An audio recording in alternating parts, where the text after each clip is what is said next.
Can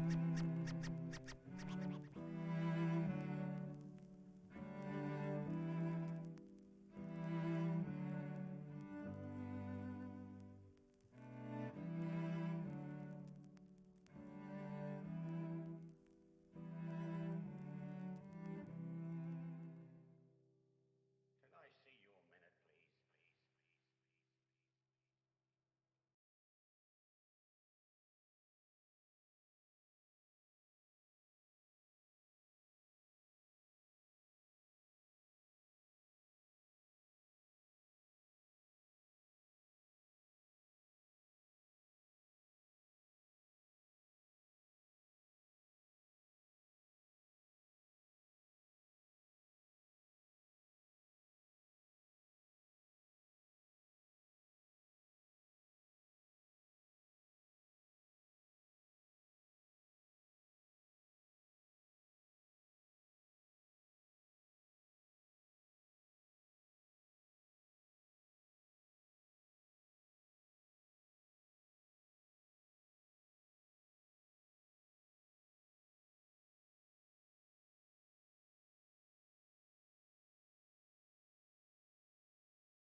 Can I see you a minute, please?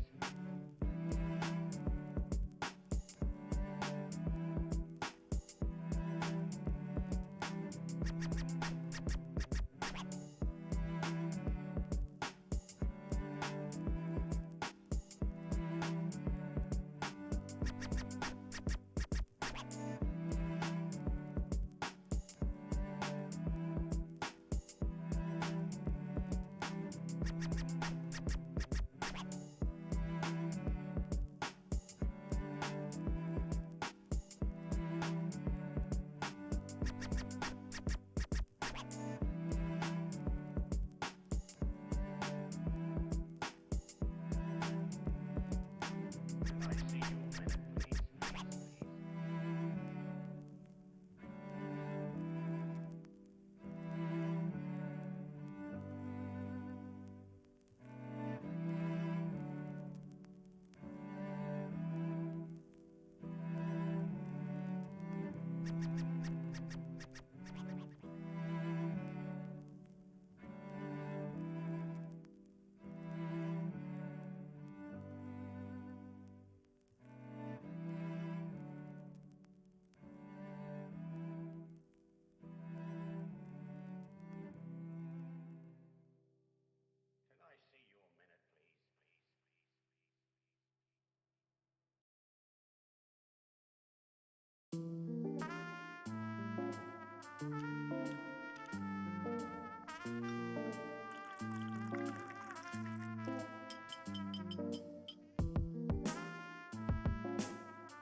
¿A dónde está papi?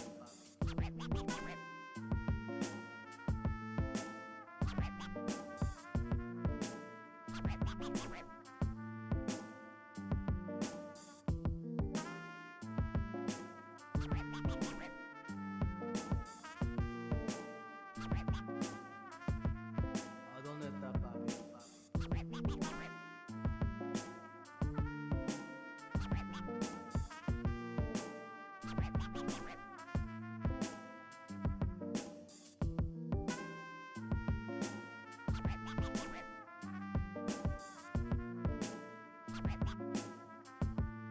¿A dónde está papi?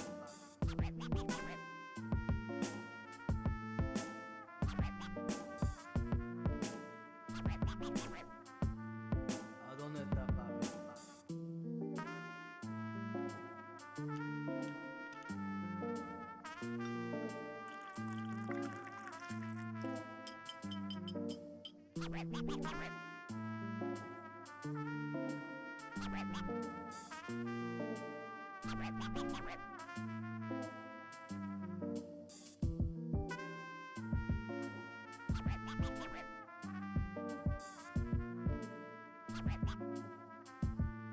¿A dónde está papi?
¿A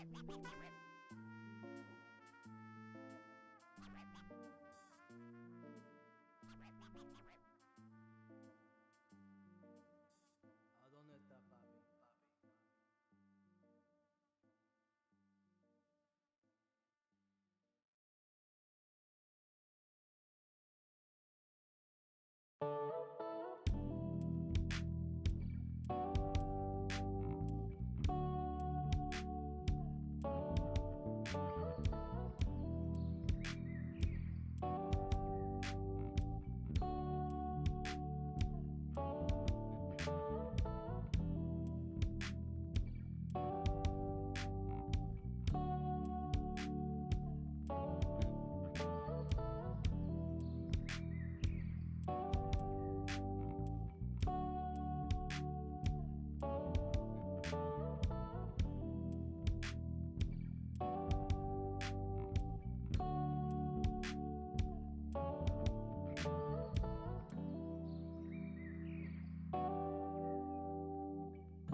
Welcome, welcome, welcome to the Tuesday. Wait, is it Tuesday? Yeah. To the Tuesday stream. I hope everyone's having an awesome day.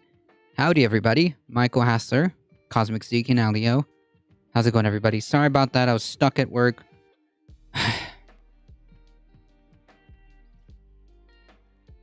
Some lady kept me for way longer than needed to be.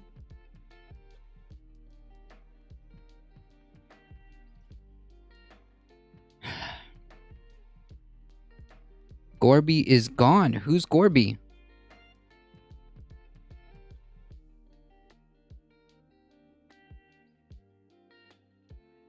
Who is Gorby?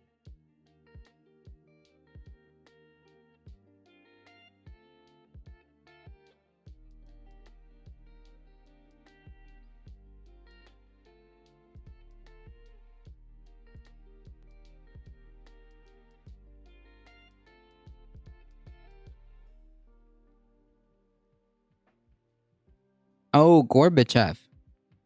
He's gone? Like dead?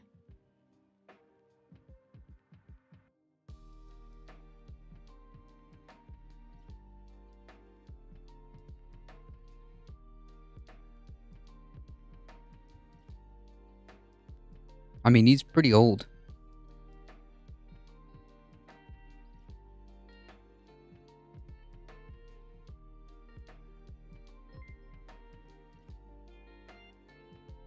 Yella King coming in hot with a tier 1 sub. 21 months in a 21 months.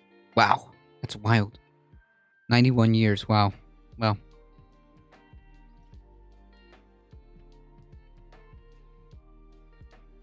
tear down this wall.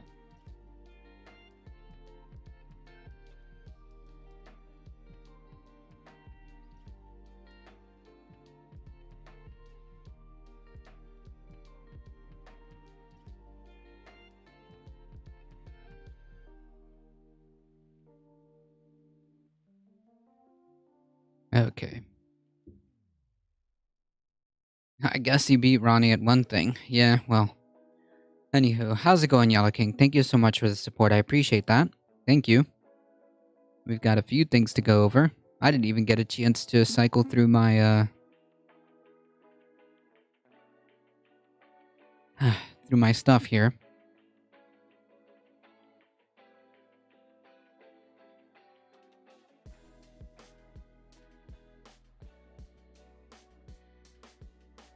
Alright.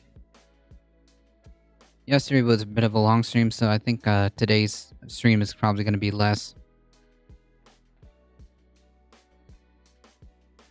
He was still alive? Yeah, apparently. Apparently.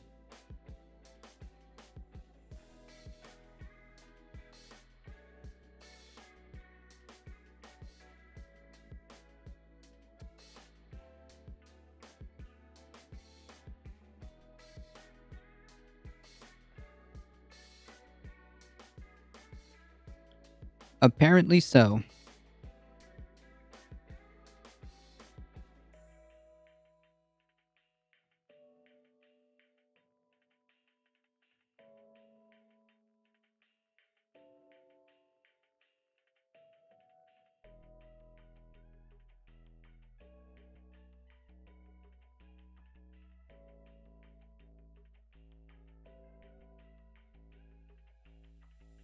Alright, let's do some news, yeah?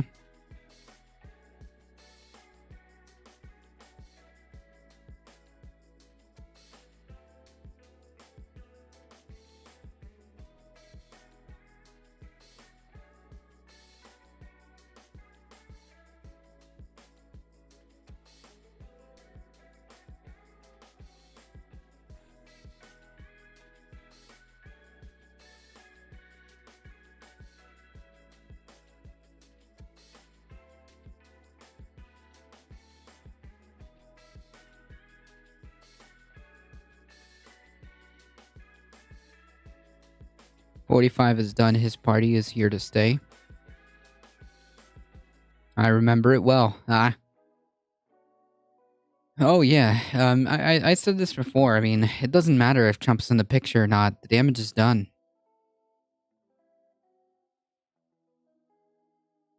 The damage is done.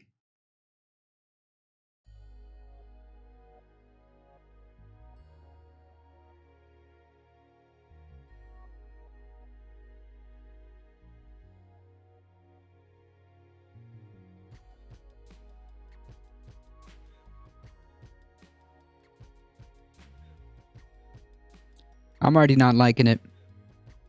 There's no reason that we need to fund an overbloated police even more. It doesn't make any sense.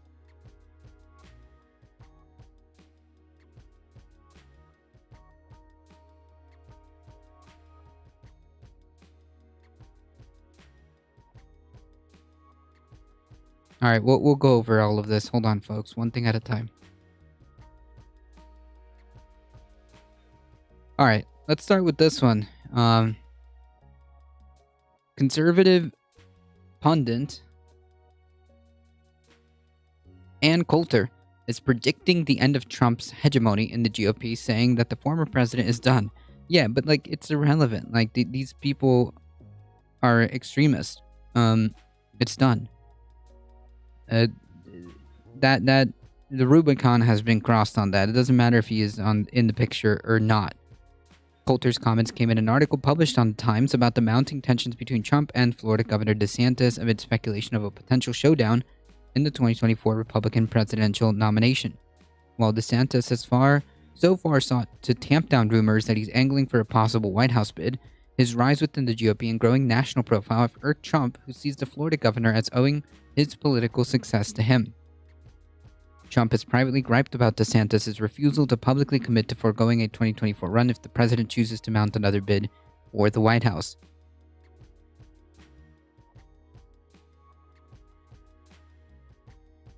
But Trump has also begun reshaping his stance on DeSantis publicly. In an interview with South Florida radio host last month, Trump began to issue a challenge to the Florida governor, saying that he would beat DeSantis in a 2024 primary if he decided to run. If he wanted to run, that's okay with me. I think we'd win by a lot. I don't know if by a lot, but I think Trump would still take it. Yeah. Trump also appeared to take a swipe at DeSantis on OAN, in which he slammed politicians who won't say whether they received a COVID booster shot as gutless. DeSantis has repeatedly dodged questions about his booster status. That's because he's absolutely boosted. What? He's absolutely vaccinated to the max, 100%. 100%. Why do we need to hire 100K more police? We don't. Coulter pounced on Trump over those comments in a tweet, calling the former president a liar and a con man. Yeah, a dollar late. What is it? A day late and a dollar short. Doesn't matter what these people say. Like, screw you, Ann Coulter. Fuck you. You're part of the problem, too.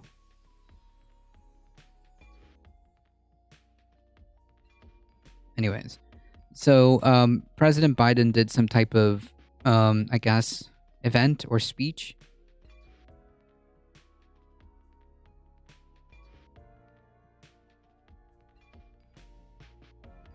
The Republicans would be smarter to ditch both. The Republican Party just is fundamentally incompatible with democracy, so I don't really care about the Republican Party at this point.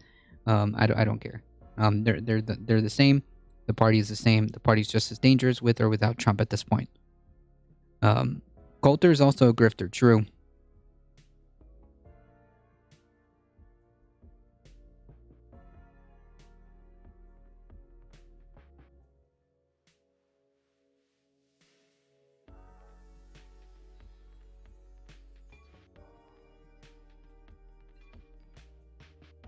I want to hear more about what Joe says. Yeah, none of this is, like, good, I think. Today, the president is providing greater details on regarding a Safer America plan. President Biden's fiscal year 2023 budget requests a fully paid for new investment of approximately $35 billion to support law enforcement and crime prevention, in addition to the president's $2 billion discretionary request for these same programs. The Safer America plan details how $37 billion will be wasted on giving police more resources, despite their budgets being overbloated. Funds. Specifically, the plan funds the police and promotes effective prosecution of crimes affecting families today, including by funding 100,000 additional officers who will be recruited, trained, and hired and supervised consistent with the standards of the president's executive order to advance effective, accountable community policing in order to enhance trust in public safety. That's bullshit, and it's a waste of money. We do not need 100,000 police officers. Invest in crime prevention and a fair criminal justice system, which includes by investing $20 billion in services that address the cause of crime and reduce burdens on police so they can focus on violent crime, and by incentivizing reform of laws that increase incarceration without redressing public safety. Okay, these are platitudes. What is crime prevention and fair... what is services that address the cause of crime? There we go. That's what I want to ask. What are services that address the cause of crime? This is some vague posting. We know poverty is a big factor here. So are we going to address poverty? Because you don't need... Yeah, but that's buying into the lie to begin with, Cosmic. That's buying into the lie to begin with. There's no There's no scenario where the Democrats defunded the police in any real manner, okay? They never did that. That was never a thing that happened. And, like, by acknowledging it, like, there's no need to acknowledge this. This didn't happen. So, like, their claims that the Democrats want to defund the police or whatever shouldn't even be acknowledged. Why is he even doing this? This makes no sense, and it's a waste of money. Yeah, so if you're talking to me that about investing $20 billion in poverty reduction programs, I need to see those laid out. What are you going to do to reduce poverty? Are you going to start making, like, more housing programs available? Better assistance with safety nets? That reduces that tremendously. That reduces a lot of poverty. You don't need to invest $20 billion in police. This doesn't make any sense. The Dems will round out Republican votes. That's just not a thing. That's not a thing. Virtue signaling? Yeah, I guess.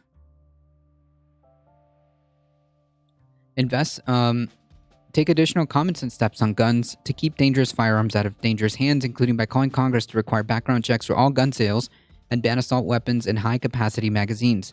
None of these are going to happen. I can tell you that right now. You might get the background checks, but you're not going to get this. This is not a thing. That's not going to happen. Fund the police. Wait, did we just go back? Hold on. Fund the police and promote effective prosecution of crimes affecting families today. As President said during his State of the Union, we should agree that the answer is not to defund the police, it's to fund the police. Fund them with more resources and training. Yeah, we already tried that. Okay? Put 100,000 more officers. No.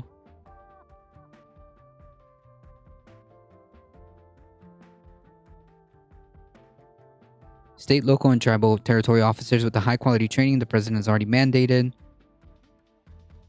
Waste of time. I don't know what this means.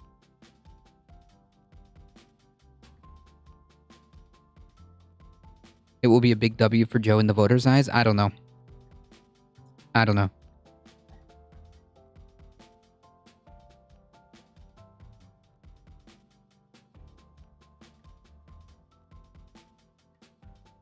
As of August 29, President Joe Biden has signed 96 executive orders.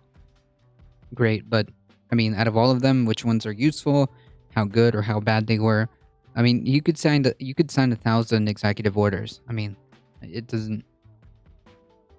recruit and retain police officers who demonstrate a commitment to honorably serving and protecting. Okay? That should be the standard. Ensure that new resources for law enforcement reach not only our biggest cities, but also our small cities. Okay.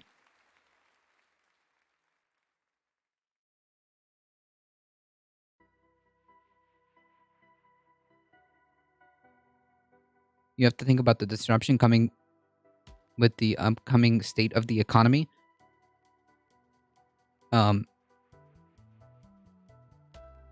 I'm not understanding what that's relevant to.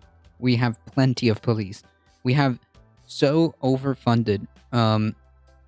We have so, like, overfunded police. Like, it's not necessary. None of this is necessary. This is solving a problem that doesn't exist. It'll get watered down in Congress, maybe. Maybe.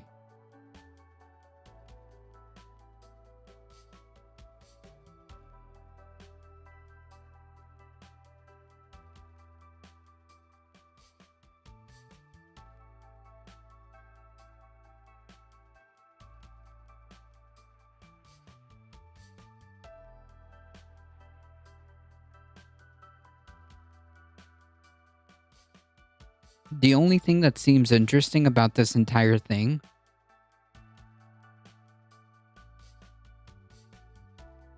is the money going to investing in mental health.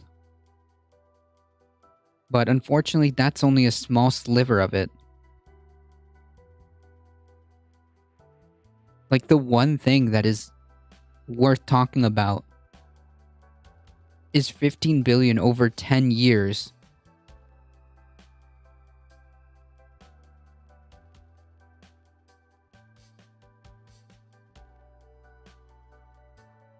The one thing that's worth talking about is getting 15 billion over 10 years. There's a major world recession coming and a huge civil unrest. Okay, but that's irrelevant. There's no need to be wasting money on police. Funding for maintaining order, whether it's military cops, rarely gets watered down. That's a good point. Yeah, like none of this is necessary. The one thing that was worth talking about is this like mental health thing, mental health services and substance abuse services will only get like 15 billion over 10 years.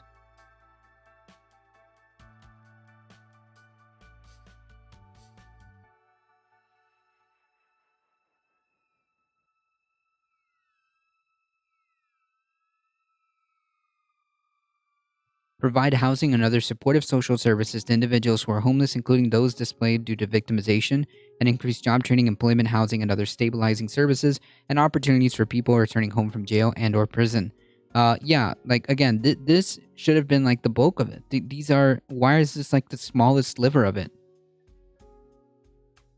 I bet that this is what gets watered down.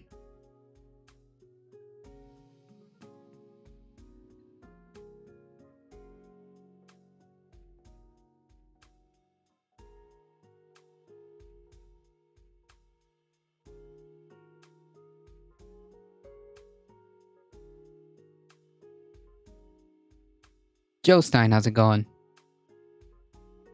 Do you think the U.S. can insulate itself from major civil unrest? I don't know. I don't know if it's coming or not.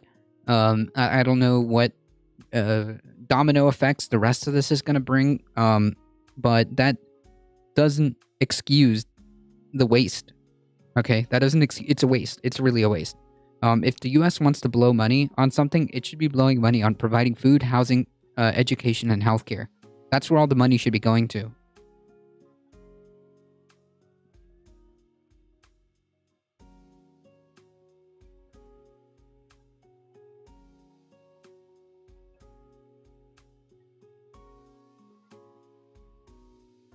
In addition, in order to receive these critical grants, jurisdictions must repeal mandatory minimums for nonviolent crimes and change other laws that contribute to increased incarceration rates without making our communities safer. The plan calls on Congress to appropriate $14.7 billion in mandatory funding for this new program, which will add on to the $300 million request in the president's fiscal year 23 discretionary budget to fully fund this effort.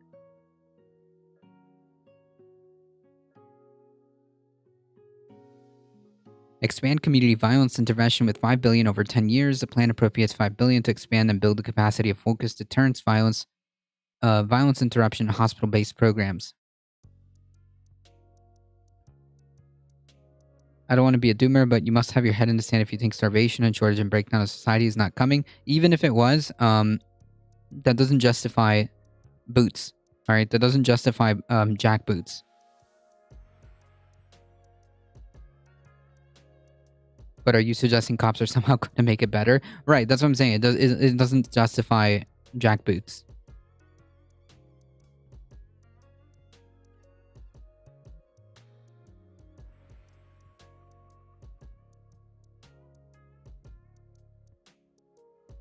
The Safer America plan lifts almost all restrictions on eligibility and access to vital federal benefits and programs that people need to get back on their feet after serving their time and leaving incarceration.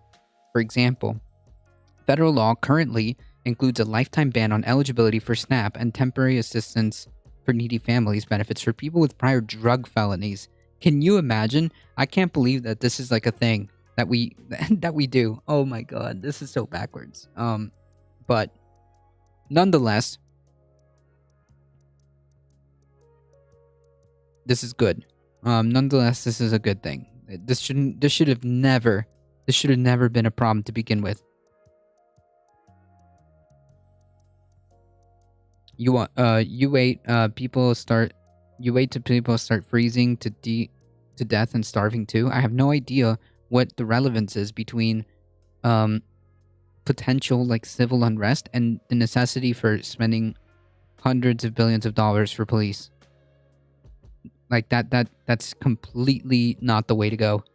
That is the opposite of what you need to be doing. If you know that people that there's impending, economic crisis or an impending whatever, climate change, anything that you want to talk about, The answer is to solve that problem, not more police. Okay? Just to be clear, the solution is to go to the root of the problem. The root of the problem being like, poverty. In this case, crime is mostly caused by poverty. And if you want to alleviate these circumstances, more police is not going to do it. The Save for America plan calls on Congress to repeal the federal ban nullifying state laws and regulations restricting eligibility based on conviction history, which is ridiculous, and allow people to begin applying for benefits during the last 30 days of incarceration. This would help Americans returning. There will be vigilante groups trying to grab resources for themselves. I don't know.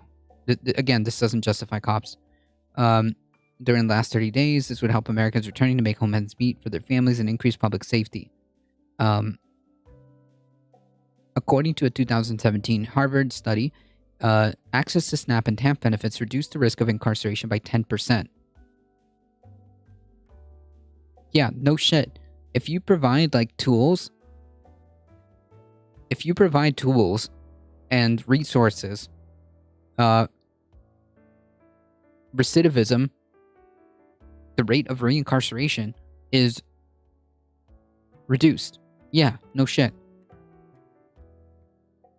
Currently, SSI and SSDI payments are suspended during incarceration and terminate when incarceration exceeds 12 months. You have so many guns in circulation that major harm is around the corner. Again, I understand, and it's not a good thing. I completely understand that. That doesn't justify more police. Although SSI allows people to apply 30 days pre-release, many are not aware of their ability to apply and cannot access the resource to do so. And SSDI allows applications only 1 month after the release. The Save for America plan would suspend rather than terminate SSI and SSDI during incarceration, which, by the way, these SSI and SSDI is incredibly hard to get. So it's just wild to me that this isn't a thing. The plan calls on Congress to eliminate the ban on paying for health services during the last 30 days of incarceration. This would help Medicaid beneficiaries returning home from jail or prison begin to transition to community care before release. Nice.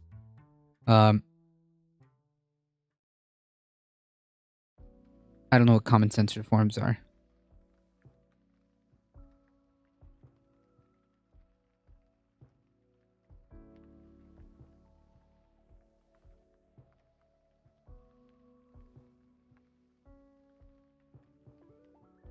Who will protect order and protect the state in the face of anarchy? No idea, my friend. But we have already an over-bloated police budget across the board. So good luck. Hire more than... Yeah, again, the solution isn't more police. The solution is figure out what the root of these problems are.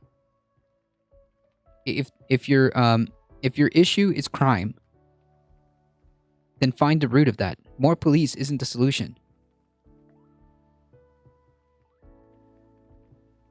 More law enforcement.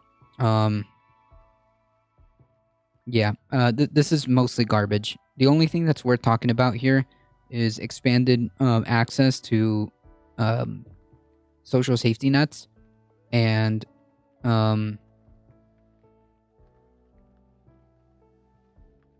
some money being into mental health. Some money being moved into mental health services. That's pretty much about it. Police don't stop crime; they just show up after the fact. Yep. Anyways, so yeah, there's nothing worth talking about here except the handful of things.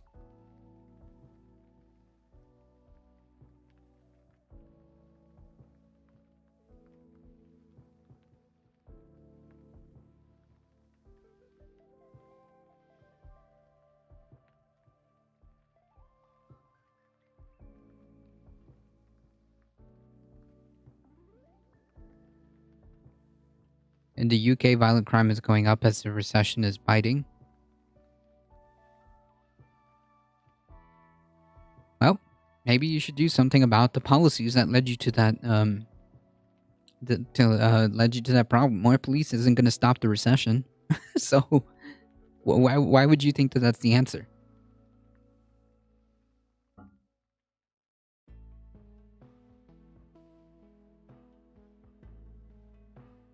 Correct. If the problem is crime, which normally is a result of poverty, find a way to create meaningful jobs that pay a living wage, then work on homelessness. I mean, like, yeah, the point being is you go to the root, which is poverty. And my solution would say, just simply, yeah, create more social safety nets. The government defunded our police. It's really not the problem. You're complaining about recession. So deal with the recession. Why would you think more police is the solution here? If the problem is an economic crisis that was caused by probably incompetence from Boris Johnson, then why would you think that the solution is more police instead of figuring out what went wrong there? What policies need to be addressed there? Like, this doesn't make any sense whatsoever. Correct. So again, more police is not the solution. That's my argument. Republicans will say no new entitlements. Right, but are they new entitlements? I don't even know if this is new entitlements. I don't even know if there's anything new here. They're just expanding access to certain things that should have been. And yeah, I guess they're moving money towards mental health services. But the government is going to put more police now. Yeah, again, it's a waste of money. The police weren't the factor here. You should be addressing the recession, not the lack of police.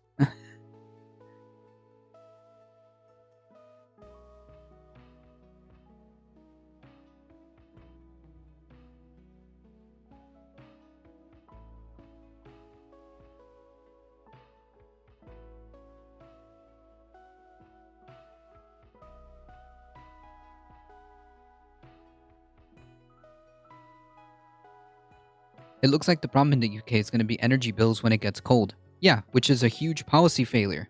That's a policy failure. You're not going to address that by by making more police. Okay? Yeah, the reason why the whole energy thing is a problem is because of outdated policies. Yeah, if police brutality is an issue, why would anybody cheer the fact that we're adding 100,000 new police officers? Why would we want to do that if we know that that's a problem? None of this makes sense. This is bad. This is just flat out garbage. This is flat out garbage in an attempt to this is flat out garbage in an attempt to deflect a criticism that was never valid to begin with.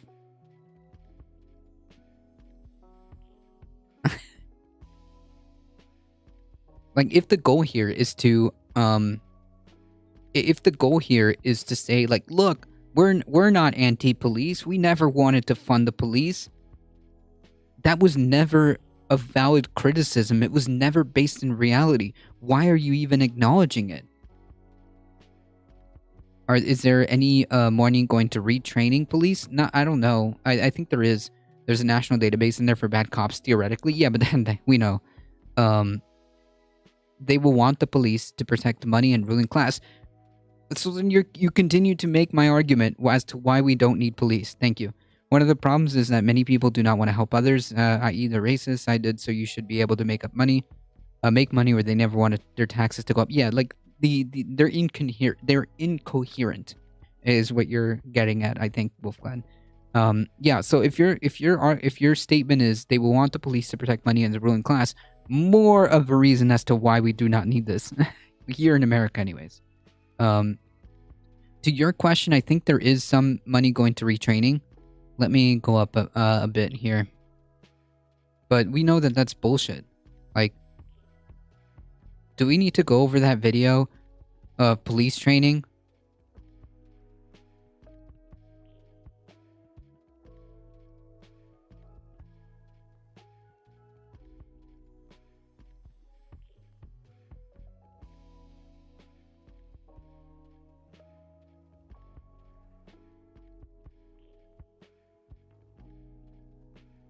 Oh, look. The resident clown decided to show up.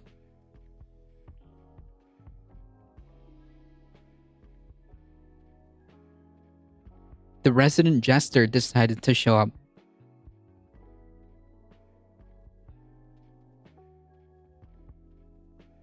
Pull up yourself by the bootstraps even if you break your hands and arms to do it. Oh yeah, no, it's physically impossible. Yeah, look, the plan will fund training that enhances accountability, transparency. Yeah, supposedly. But whatever, we know what that means. I think it's more accurate to say that they want the government to pay for protection of corporations and property. Yeah, they want the government to provide this. What is it? Socialize the cost? Privatize the profits? Right? Is that Richard Wolff's famous line? Socialize the cost, privatize the profits. I lived through violence and miners' strike and the winter of discontent. It was seriously violent and very harmful. Yep. But the issue wasn't lack of police or more police. The issue was, I assume, issues with labor and conditions that cause these things. And you should probably focus on that. Hiring more police isn't the issue. Especially if you're telling me that they will want the police to protect money in the ruling class. Then I definitely don't want more police.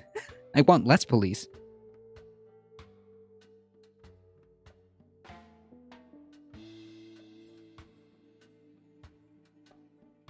They even had to call out the troops.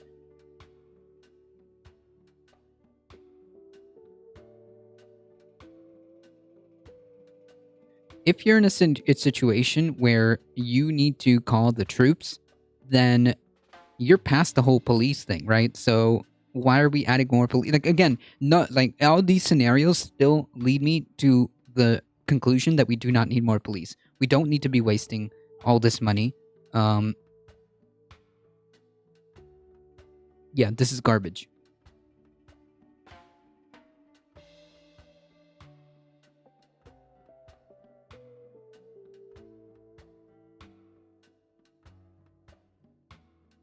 Echo Wrestle Dragon, how's it going?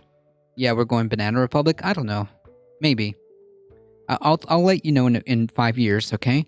Give me 5 years to see where this is going, okay?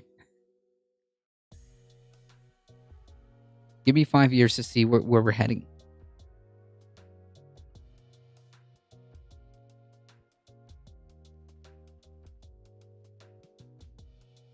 I don't think the US is gonna coup. It's gonna coup you for a fruit company. True. Militarizing the police is a way to get around and not using the military against its citizens. Yeah. That is a good point, which, yeah, all of this points me to the conclusion that we do not need to waste this money on 100,000 more police. We do not need police to be more resourced than they already are. The majority of police departments are overfunded. So, yeah.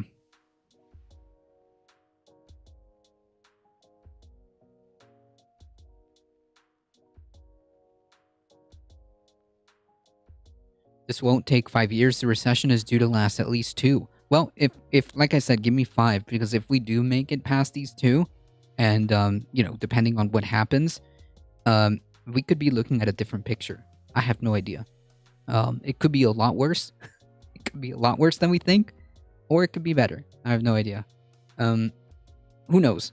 You might be right. You might be right. You might be right in the sense that, like, we might find ourselves in a very F situation because of some type of calamity, like climate change comes early, as we've clearly demonstrated a lack of urgency to address this problem. We might see things pop off earlier than expected. Who knows? I don't know.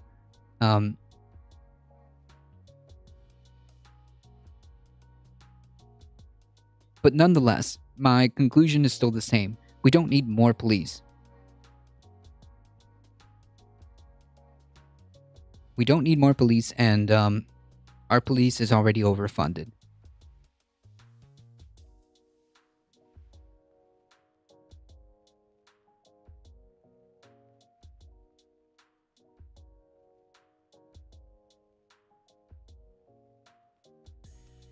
All right, let's take a look at this. I know it is shocking, George, to some Republicans that the government actually, on occasion, does something to benefit working families and low-income people. You might not believe this, but it turns out that doing things that are popular makes you more popular. Wow. No freaking way. Damn. So in this video, I will go over the reaction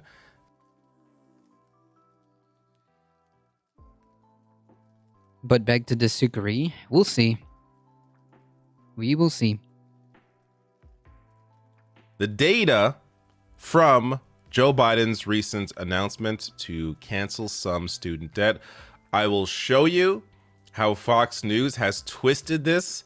Oh in yeah. just- Like I don't know if you've seen the headlines from Fox News, but they're all like, students get handouts. Students get $10,000 handouts. Okay. It's not a handout, dude. An obvious and blatant way, it shows you how they manufacture their propaganda. And I'll also show you a few clips here, reactions, Bernie Sanders, MSNBC. So a lot to get to here. Let's start with what I showed you initially when Biden first announced this, and that is how popular it is to cancel some student debt. So this from Data for Progress. They did this poll before Biden had announced this, so August 19th to 21st, saying a majority of voters support canceling all or some student loan debt for every borrower. So I'm not going to go over all the data points here as I did in the first. Yeah, I mean, like, he could have just...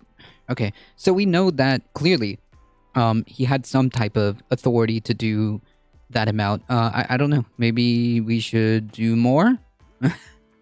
Clearly you can, so you should. Video, but just showing you even 45% of Republican voters support eliminating at least some student debt for every borrower. So, you know, of course, Democrats and independents a lot more in support of it. But when you have even almost half of Republicans on board, Yeah, it just shows why you not it's cancel a- it? Exactly. Why not just go, you proved that you can. You proved that you have the authority, clearly. Because if not, it would have been stopped by the courts, I imagine. There would have been some type of cases by Republicans or conservatives who don't like the idea already. But it didn't happen. So, yeah. Republicans say government don't have no discounts. That's funny. Making people's life better is a moral hazard unless they're billionaires. True. That's right. That's how it works here. a good plan. Now, let me show you how Fox News has twisted this. So you are going to laugh at just how blatant Yeah, I told you. If you look at the Fox News, if you cancel it, who eats the loss? What are you talking about?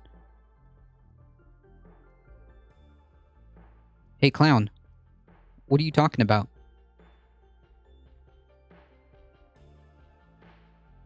Let me ask you this question. What about the payment protection program loans that were forgiven? Are you okay with that?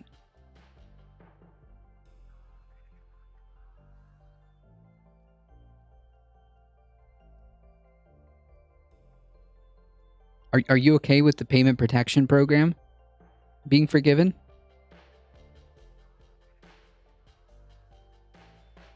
Yeah, so this is what I was talking about. The framing is handout. Handout. Handout. No loans are forgiven. I asked you a question. Hello? Can you hear me? I asked a very specific question. Are you okay with the payment protection program loans being forgiven? Because that's what the government did. The government forgave those payment protection program loans.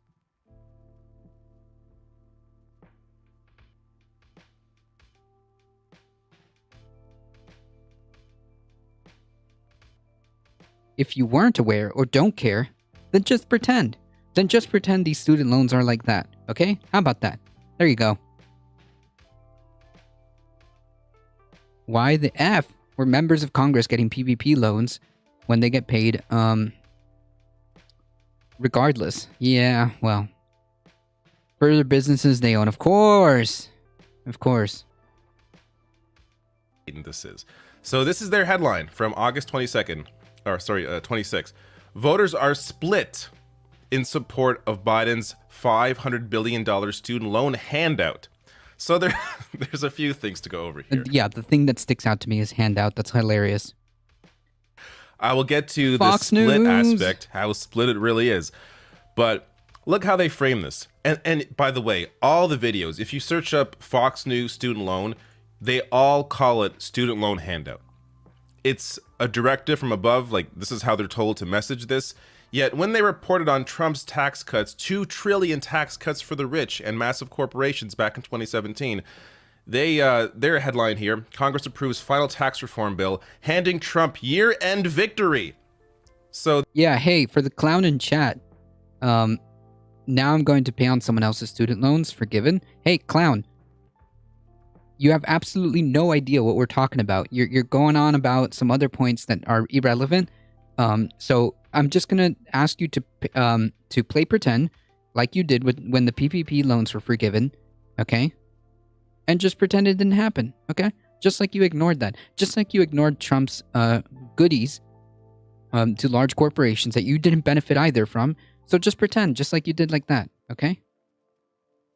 And if you can't answer simple fucking questions, this was then no handout I don't understand why you're here. for massive corporations and the rich. It was a year-end victory for Donald Trump. This is their straight news, Fox News. This isn't the opinion section. This is their news section. Showing you the... Yeah, you know what? You also pay on other people's social security.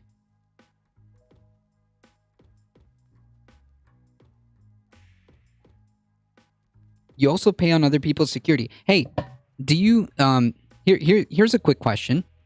And I need you to answer this. If not, then I don't understand why you're here. Do you pay for car insurance?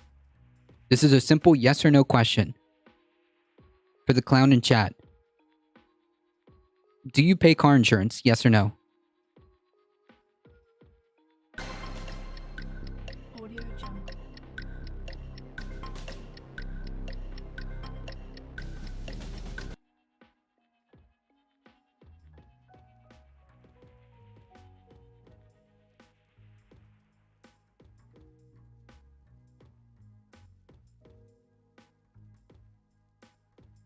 Okay. What about health insurance?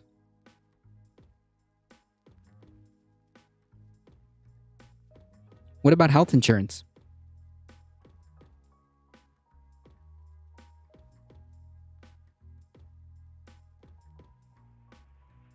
Who receives the student loan repayments and what happens to that money? That's a very good question. But you may be asking too much of our clown in chat. So we'll try one step at a time. We'll try one step at a time.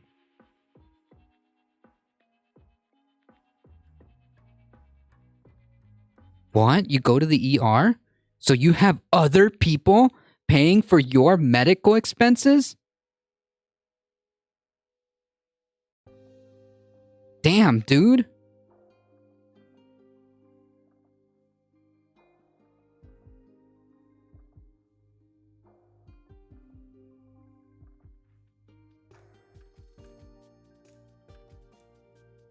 way they twist these headlines. Now let's get to how split. So they claim voters are split. Okay, great. Excellent. So shut up. This is, as you're going to see, in their own... this is the poll they use. So I'll get to their the way they frame this in their article. But Emerson College polling here, showing their question: do you think that forgiving $10,000 of student loan debt for borrowers making under Alio with the 10 $125,000 per year biddies. is Thank too you so much. not enough, or just about the right? I'm telling you, these clowns. I buy food with EBT. Yeah, so you understand the concept, right? So why are you caring that student loan gets a little bit of relief? Why do you care that student loans get a little bit of relief? You're making my point live. Okay? You're making my point live. 12 biddies. Thank you so much. I appreciate that.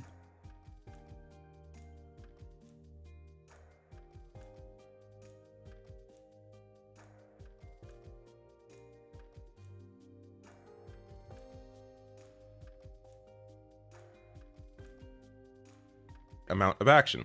So you see here, 36% think it's too much. No, work is good. Being exploited, not good. Ain't nothing wrong with work. Being exploited is the problem. 35% think it's just right, and 30% say not enough. So 65% of voters are either in support of what Biden is doing or they want him to go further. Yet, this is how Fox News frames it. A new Emerson College polling national survey suggests that Americans are almost evenly split in favor and opposition to President Joe Biden's recent student loan handout, with 36% believing the loan handout is too much and 35% thinking it is just the right amount of action. 30%, notice how there isn't the actual number here, just the word written out. 30% think it is not enough action. So they are almost trying to, not almost, they are trying to separate this figure from the rest of the data, as if it's not important to the two numbers that they highlight here. Yet, of course, it's important, because it is showing that the vast majority of people, 65% of people, support. Jesus Christ, this is why this is why media literacy is so important. This is why media literacy is so important.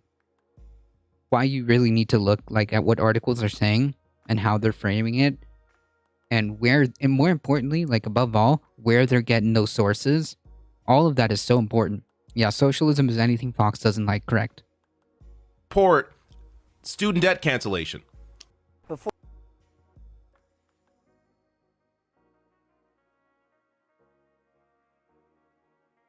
Either what Biden did or they want more. Yet they're trying to frame it as if what Biden did is there's split support in opposition and for it among Americans. But by them just focusing on wow. I love the framing of this. It's we're just gonna tacitly ignore certain key aspects that would paint the proper picture in the proper context, so that our readers don't get any ideas, you know? Oh man.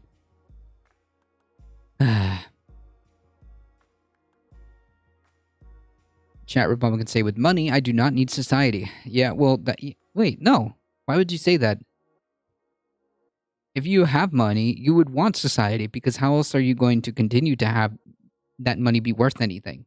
Biden did, they are removing the actual context of the support and the policy of student debt cancellation. Yeah, because God forbid if a good swath of the population got some reprieve, a drop of reprieve, finally.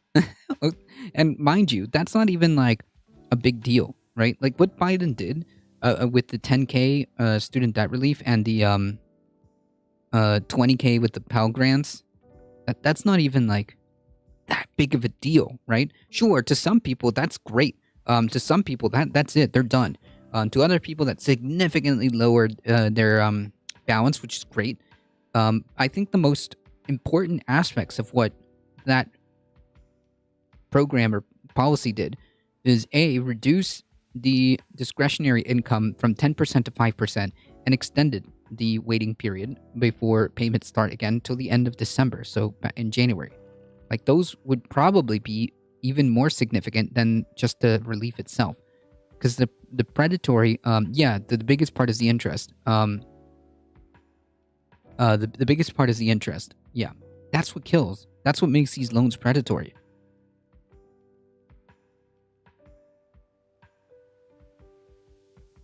And again, if you look up any of their videos, any of their articles, they keep calling it a student loan handout. They're framing it as people are against this, yet the vast majority of people that are benefited by this are making under $75K a year. So it's going to the poor and middle class. Yet they're trying to frame it as this massive handout to the wealthy, when that is what the $2 trillion tax cut was that they called Trump's year-end victory at the time on their news section. Propaganda. It is just disgusting how this propaganda is put together, and you're not going to see a correction.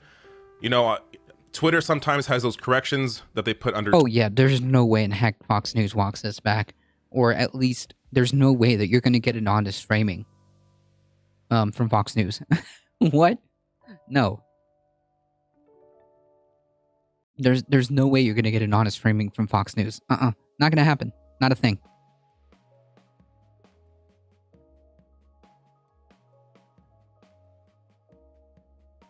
Have you studied modern monetary theory? I've seen it.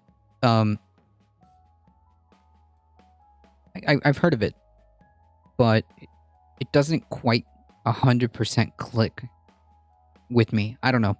I'll have to look more into it. Tweets or on YouTube, you're not going to see any of that done because these are corporate outlets. They are allowed to misconstrue data and just lie to people without most people realizing how they are being lied to. But this is how they manufacture their propaganda. This is why media literacy is so important. So important. Media literacy is so important.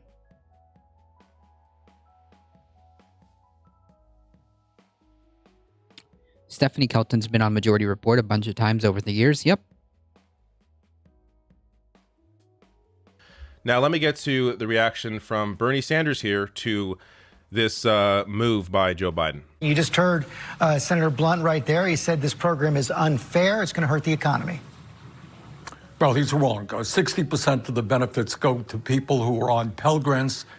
87% of the benefits go to people who are making $75,000 a year. Look, I know it is shocking, George, to some Republicans that the government actually, on occasion, does something to benefit working families and low-income people. Yeah.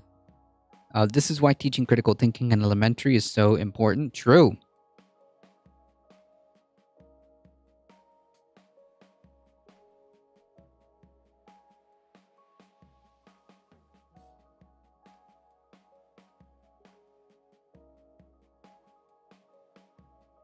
I don't hear any of these Republicans squawking when we give massive tax breaks to billionaires, when we have an effective tax rate today, such at the 1%, I have a lower effective tax rate than working people, where major corporations in a given year don't pay a nickel in federal taxes.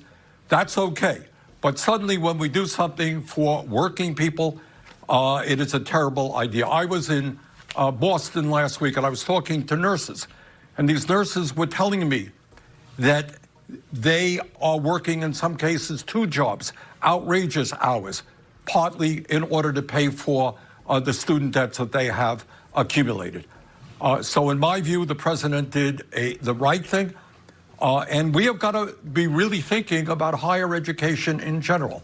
And in my view, at a time when hundreds of thousands of bright young people can't even afford to go to college, if we're going to be competitive in a global economy, we need to make public colleges and universities tuition free.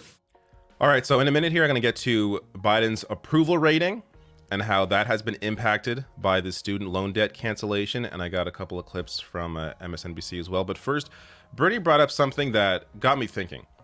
People that work multiple jobs, and especially if they live in areas that are where the cost of living is higher, what if they're making over the $125,000 that is the limit here for a student debt cancellation?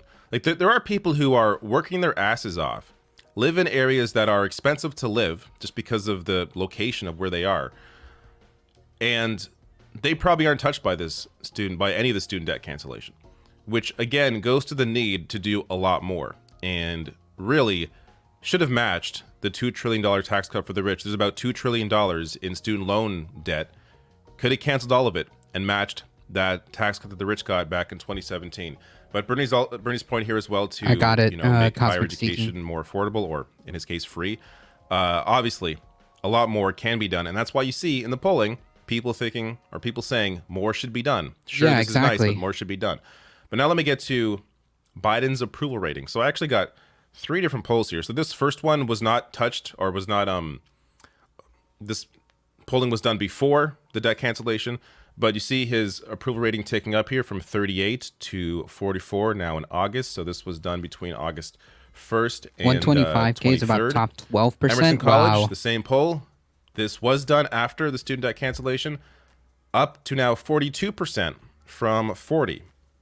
And CBS News, also done after the student debt cancellation. So his approval rating was 42% in July, now 45. Disapproval was 58, now 55. So Biden's approval rating That's has household, only not gone individual. up. Wow. As I said at the beginning, turns out doing things that are popular makes you more popular. Now, I want to show you a clip here from MSNBC. So they're going to discuss his approval rating, but Joe Scarborough makes a point at the end that I slightly disagree with, and I'll tell you why. Quad boobs Hey. out of control. Oi. What are you trying to sell me?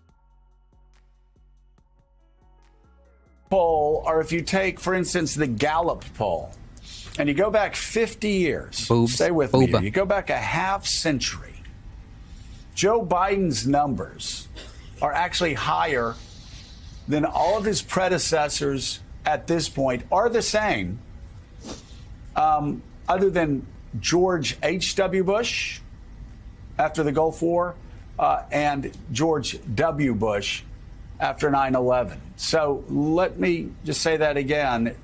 Obama had the same numbers. Everybody else in the Gallup poll going back 50 years have had lower approval ratings. Now, should they be happy at 45%? No, they shouldn't be happy at 45%. Do they have a lot of problems? Yeah, they got a lot of problems. I'm just saying, you look at everything that's happened, and you look at the extremism on the Republican side. I know a lot of people are saying, oh, look at all the great things that the Democrats are doing, and they're making their list. I think so much of this is just driven by the fact that Republicans, as I've been saying for 6 months now, are acting, a lot of Republicans are acting like insurrectionists, wackos. All right, so I'm going to get to some data that refutes a bit of what Joe Scarborough is saying there at the end, though I will say, I do think a lot of the, as I've said in past videos, a lot of the move towards Democrats for the midterms is because of how crazy the right is. You saw the turn right when the Supreme Court overturned Roe. That was the beginning of a lot of this support growing for Democrats in the midterms. So definitely, I think it's bringing more people out, or will bring more people out to the polls in November.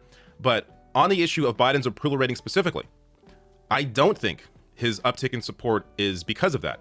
Because the right has been crazy for a while, and I'm going to show you some data here that goes. I saw someone passingly say that those who had paid off their debts in advance will get some kind of kickback too. Is that true, or was it just nonsense? That's a good question. I believe there's I believe there's a cutoff point. I believe there's a cutoff point. If I'm correct. We could always just look it up.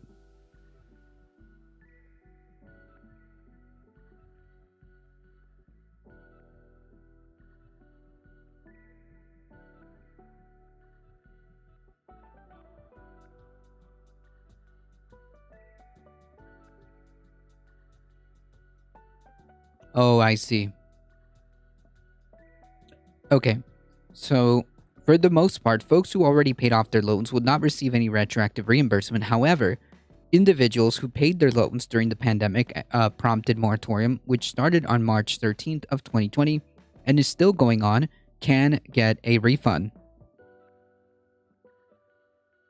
I think payments made during the freeze can be refunded. Yeah, there we go. That's what it is. That's exactly what it is. So, kind of. We're going to be right back in the same position in a few years unless they do something about tuition costs. That's another good point. Yeah.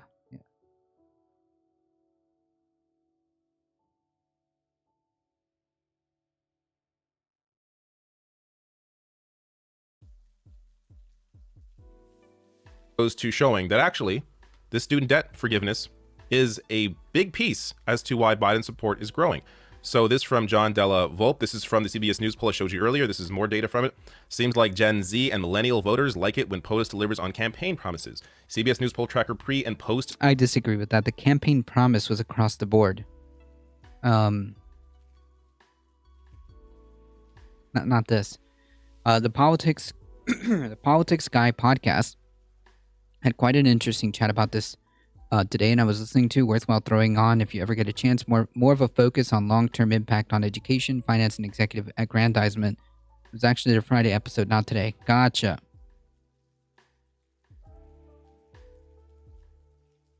Passage of the Inflation Reduction Act and student loan forgiveness action is notable and worth keeping a very close eye on. So you can see here, under 30. So in July 27th to 29th, when the first poll was done, this is again after Roe was overturned, so the right was already, super crazy in the minds of most voters at that time. You see the uptick by 10 points to August 24th to 26th. This is after the student loan debt cancellation. 10 points. No other group grew more than those voters under 30. Showing you that Biden doing something in that month is what motivated a lot of that support. So, hating the right or acknowledging how insane Republicans are doesn't automatically lead to people supporting Joe Biden. Joe Biden has to actually deliver something for people to want to support him and, approve of him. So that's why you're seeing the uptick here in his approval rating. Now, separate from, if Joe Biden did nothing, didn't do the student debt cancellation, didn't even do the Inflation Reduction Act, which, as I've said, is very flawed, but didn't do either, I still think Democrats would be in a good position right now for November, largely because of how crazy the right is. But just looking at Joe Biden's approval rating alone, you have to consider that him delivering here on student debt cancellation. Oh man, I disagree. I disagree. I think underestimating the Republicans would be a mistake. Just because they're crazy, have made some just wild stuff. I should say, just because they've made some wild claims, are putting forth candidates who are openly trying to shake our electoral system. Candidates who are openly denying the results of a free and fair election. Please do not mistake that that just automatically means that a Democratic candidate would win by default.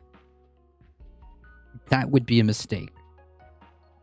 I don't think it's as in favor of the Democrats as our friend here is telling us. I think that the Senate is more secure than it was maybe pre-Roe.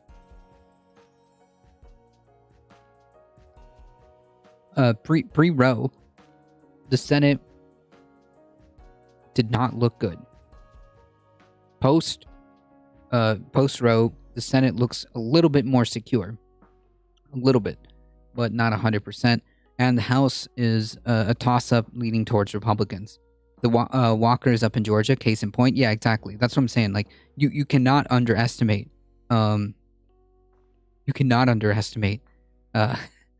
These Republicans.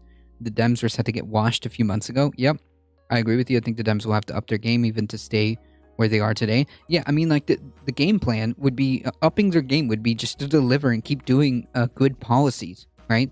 The game plan is just to do the right thing for the people. That's it. That's the game plan. If you do that, then people will vote for you because they have something to vote for. If your game plan is just going to be like, yeah, let's see, like, show the American people the circus that is the GOP right now, that's not going to cut it, okay? That's not going to cut it. Clearly influenced a large portion of this support, the growth in the support, because we can see it right here, up 10 points with those under 30. And as well, worth pointing out here, 32-44 also saw the second biggest uptick. Last thing here, I just want to show you. So they did the research, Morning Joe did, but I'm going to quickly go through this. This is showing you how much tuition has increased. So Kamala Harris here, back in 1986, went to Howard University. Tuition then was about $3,000. In today's numbers, it would be $6,600. And in 2016 numbers, $23,000. So an increase of 251%. And worth pointing out that I'm sure it's increased much more since 2016. But showing you the massive increase here that is not based on, simply inflation, but really just jacking up the prices for no reason. Right. Go here to Bill Cassidy, rent similar seeking. figures. His tuition was $450, amazing. In today's numbers, about $1,400.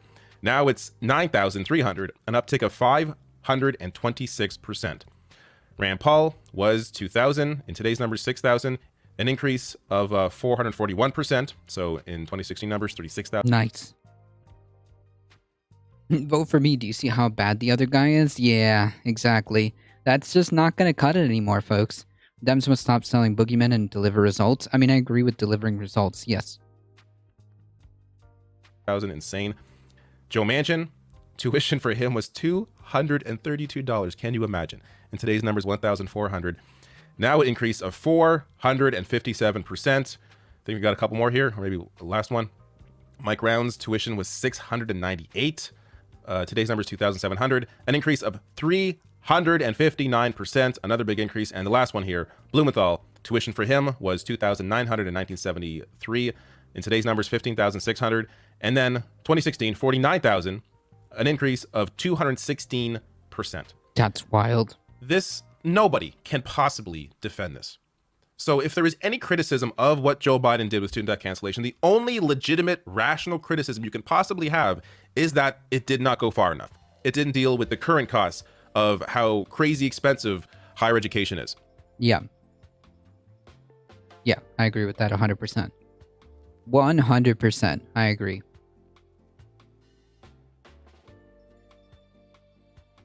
All right, let's switch gears for a little bit.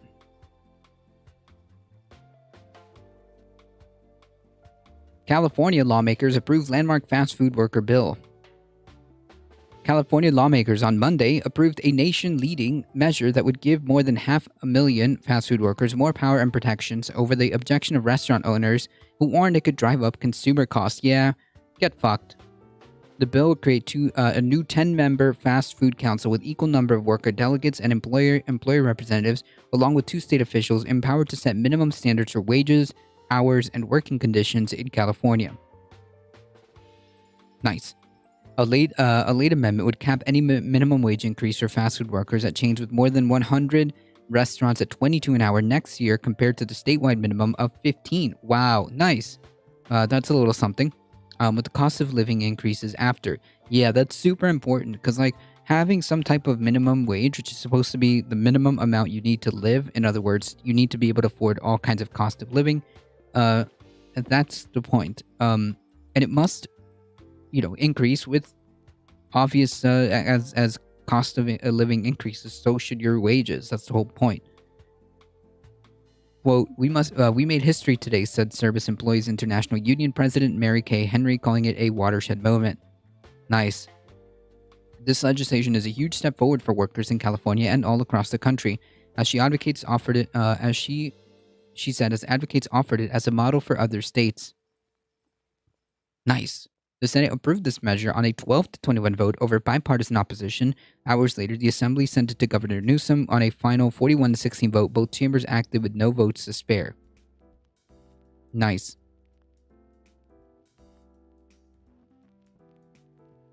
Did you hear the newest from Herschel Walker? No, please. Lay it on me, my friend. Send it over. Send it over.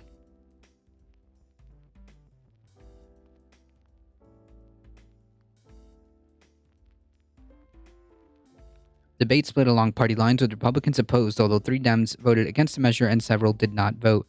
It's innovative. It's bringing industry and workers together at the... Ooh, it's innovative? What?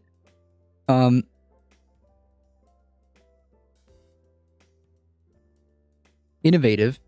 What? To bring workers? To, workers' voices to the table?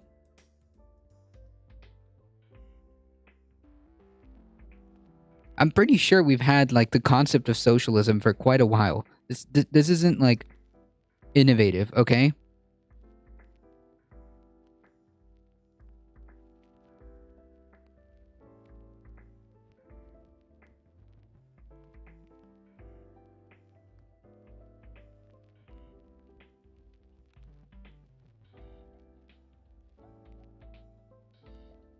I don't see it.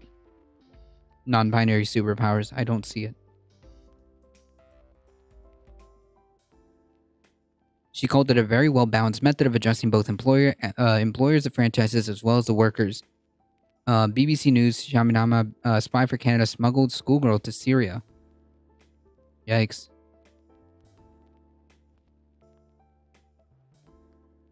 This is a stepping stone to unionize all these workers. Based at the end of the day, it's going to drive up the cost of employers.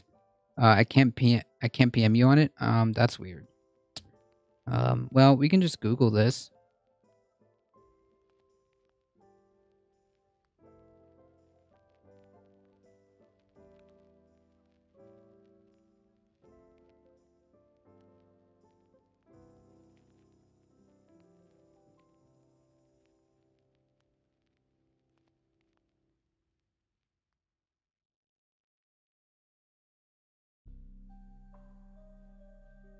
Yeah, I think this is what you're talking about.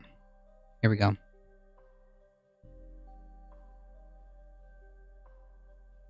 Files seen by the BBC showed that he claimed to have shared Miss Begum's password in details with Canada and smuggled other Britons to fight for ICE.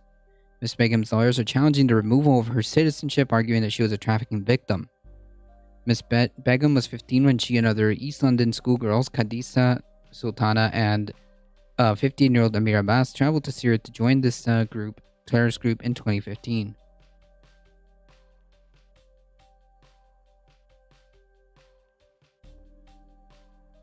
A senior intelligence officer at an agency which is part of the global coalition against ISIS has confirmed to the BBC that Rashid was providing information to Canadian intelligence while smuggling people to ISIS. The BBC has obtained a dossier on Rashid that contains information gathered by law enforcement and intelligence, as well as material recovered from his hard drives, which prove extraordinary detail about how he operated.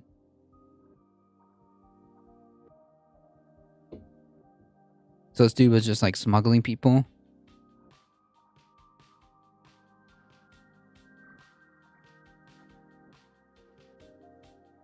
Yikes.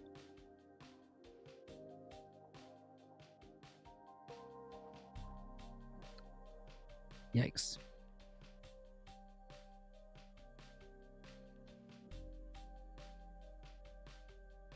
Restaurant owners and franchises, hold on. There is a stepping stone to unionize all workers. At the end of the day, it's going to drive up the cost of products that they serve. No evidence for that. There are no slaves that work for California businesses, period. You can quit any day you want, and you can get a job someplace else if you don't like your employer. Okay.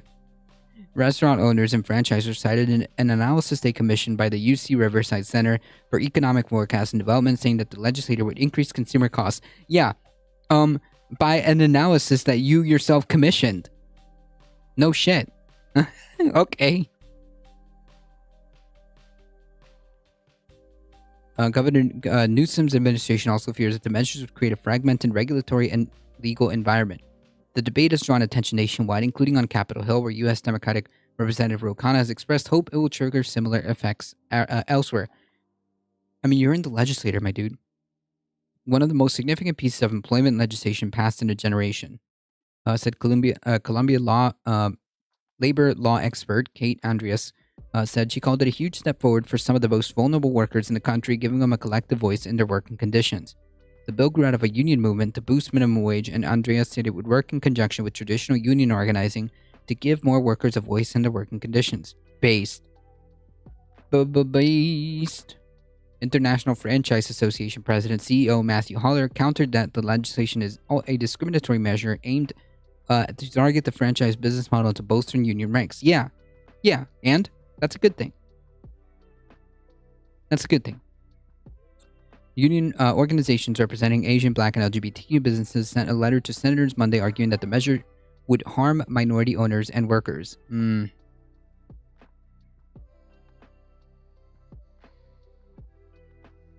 Angelo, thank you for the follow. I appreciate that. Howdy. Anyways, don't care what CEOs and franchise owners have to say. This is a good move for workers. Excellent job, California. Nice. I hope this becomes a blueprint for other places as well.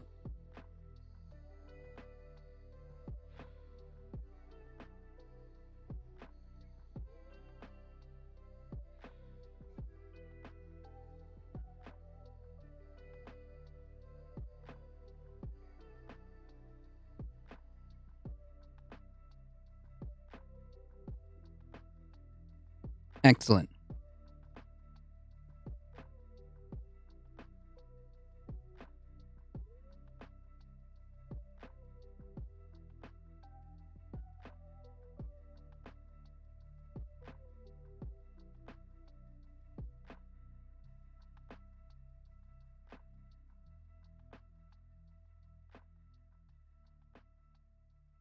California's newly announced rule barring the sale of new gas-powered cars in 2035 will apply to Virginia as well. Under the terms of a 2021 state law, Attorney General Jason Miyares office confirmed to The Hill on Monday. Wait.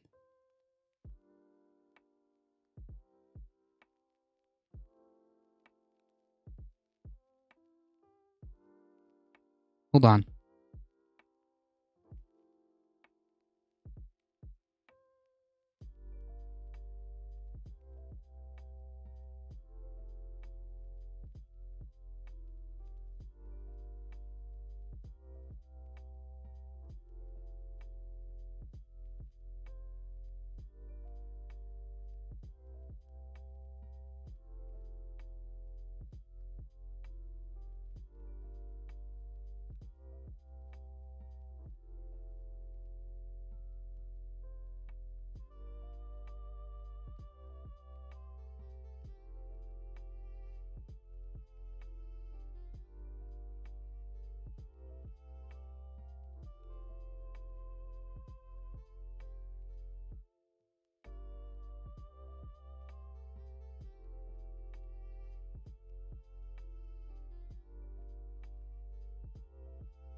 Never mind. Ban, can you say enye? Like the enye? Yeah, I can. I don't understand what that's relevant to.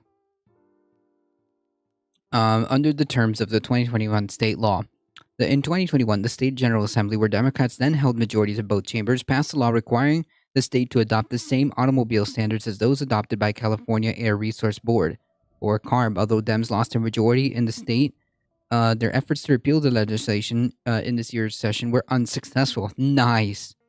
Based. California's new rule, passed last week, will also apply to Virginia. Miata's spokesperson, Victoria La Civita, confirmed to The Hill the news was first reported by the Virginia Mercury. The Attorney General is hopeful that the General Assembly repeals this law and discontinues any trend that makes Virginia more like California. Unelected California bureaucrats should not be dictating the will of Virginians. Incorrect. The will of Virginians was to elect, at that time, the current body that was representing them, and yeah. So that's a what is it? A disingenuous way of framing it. Because Virginians voted for the General Assembly that created these rules. Virginia is one of 15 states that have adopted an earlier CARB standard that imposes stricter tailpipe emissions than standards than the federal rule. The rule on new gas-powered vehicles does not apply to used cars or restrict the use of existing gas-powered cars. So, actually, Becca's here. Becky was actually, I believe she was talking about this in her stream. So it does not apply to any new, to any previous, I guess, gas-powered cars, but any new ones going forward from 2035 will be banned, which I think is it's something, I guess. The rule would not take effect until 2024, giving Republicans in the legislature at least one more chance to attempt to repeal, particularly if they take the state Senate in 2023. Elections matter, folks. Local elections and state elections matter.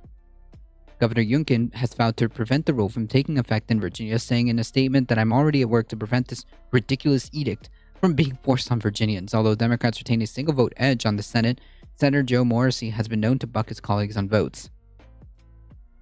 California has frequently spearheaded state-level action to reduce auto emissions, a major driver of climate change. No, I don't think that's a misrepresentation. I don't believe that auto emissions by themselves are one of the major drivers of climate change. I think what they're conflating is CO2. Auto emissions are a big piece, but I think what they should have said is CO2. Let me fact check that before I start talking smack.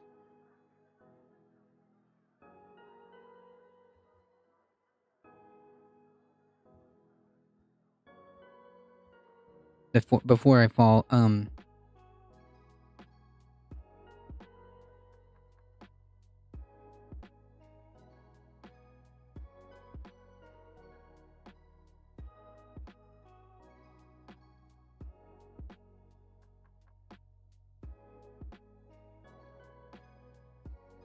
Collectively, cars and trucks by themselves account for nearly 1/5 of all U.S. emissions, emitting around 24 pounds of carbon dioxide for every gallon of gas. Holy yikes.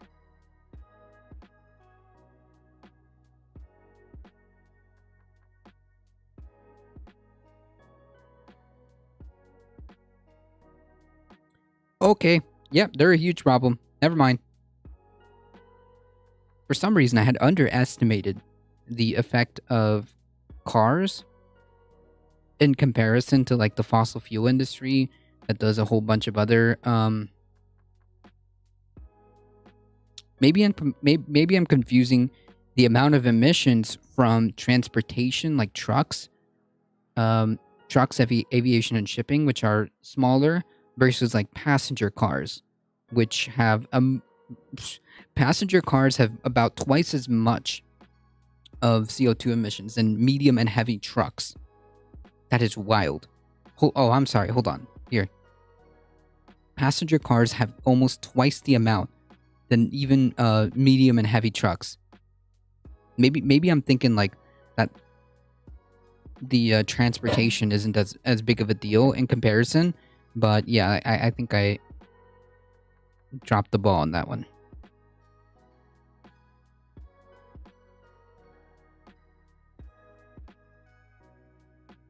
Despite stricter regulations, a major driver of climate change, several other states have already announced their intentions to comply with the new rule. Nice. Nice. Despite stricter regulations, many automakers have been broadly receptive to phasing out internal combustion vehicles while increasing production of electric vehicles. The lobbying group for Virginia Auto Dealers Association was a vocal backer of the 2021 law and praised a new requirement as well. Virginia's new car dealers are embracing the future of EVs. Yeah, so anyways, this is a good this is a good move. Depends on what metric you're using. Meaning what?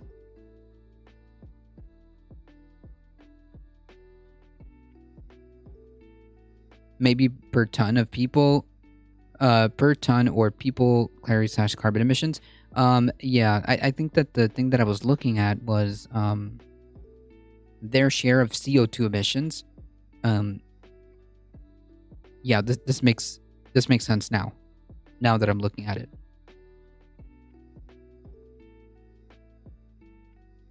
You can probably look at this here.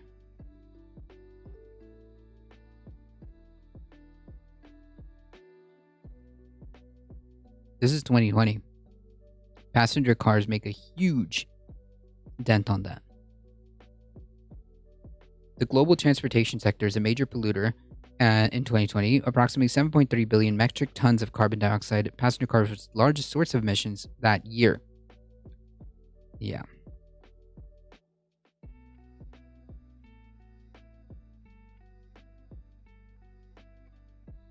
Anyways, good on California.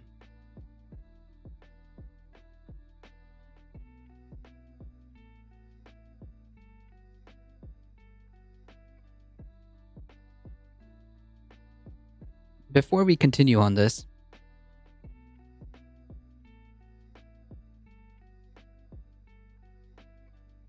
I need to take a quick second. We're going to go over the meme story. Let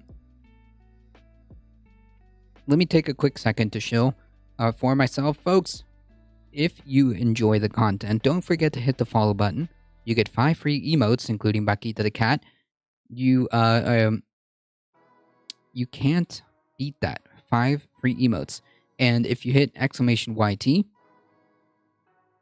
if you have 5 seconds, please make sure you hit the subscribe button and spread the word far and wide that this is the chillest place to be for news and politics Monday through Thursday, 5 p.m. Eastern Time.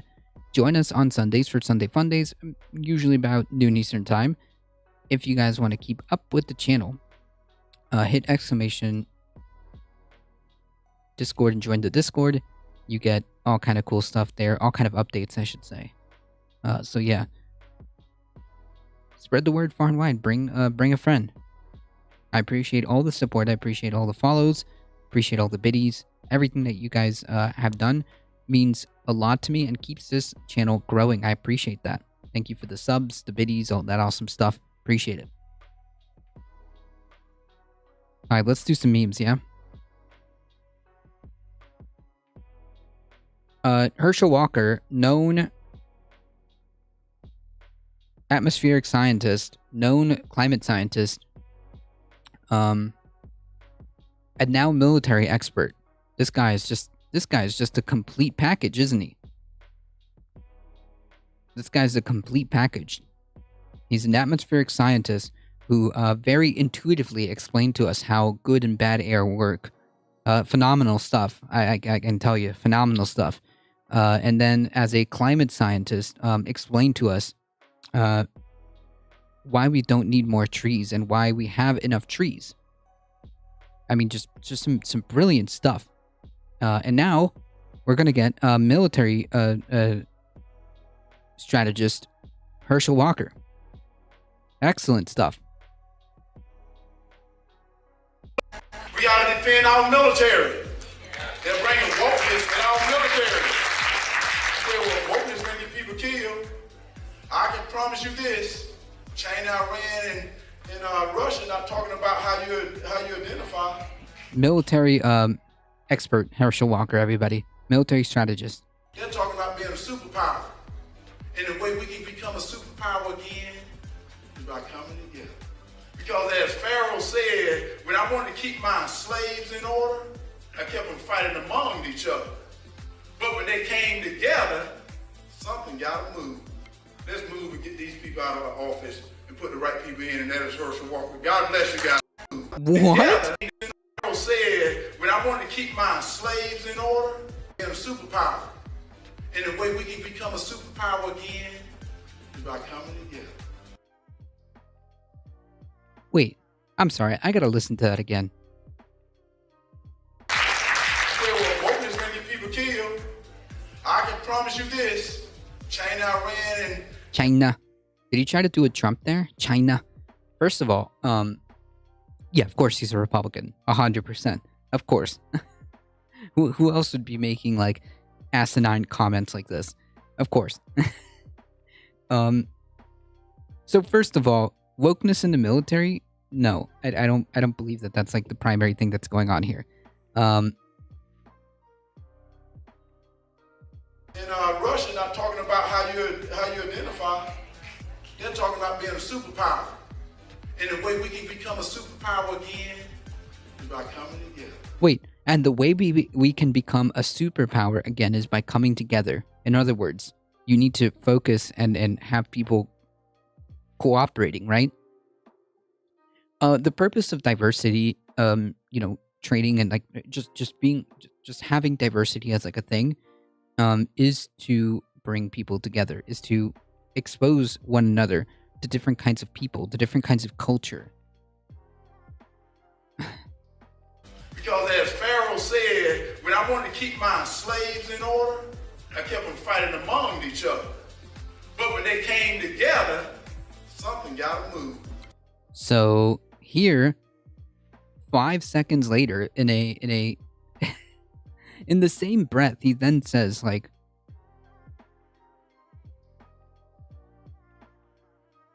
when people get together, they overthrow authority. So then wouldn't you want people to then be exposed to different like cultures that live within your country because you're such a diverse melting pot that you want people to be as cohesive as possible? Or don't you want that? I'm not understanding what his point is, but the Republicans are infighting? I don't know about that. Let's move and get these people out of the office and put the right people in, and that is Herschel Walker. God bless you guys. We gotta defend our military.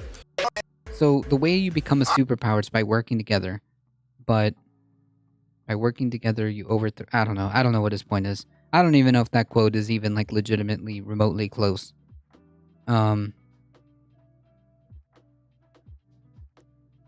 I don't know.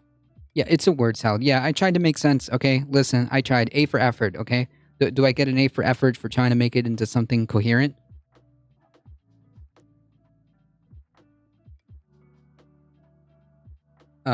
He's Herschel Walker's turning into Kanye. I don't know.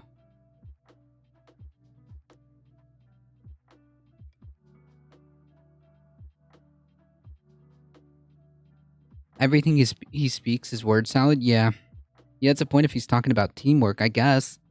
I try to make sense. I try to make some sense out of it. I try to make some sense out of it. I don't know. I don't know what he's trying to say. The woke people and then the pharaoh, and slaves. I don't know. Okay. All right. You do you, buddy. And somehow this guy has a chance of winning. Oh my god. Hold on. Herschel Walker polls, I guess.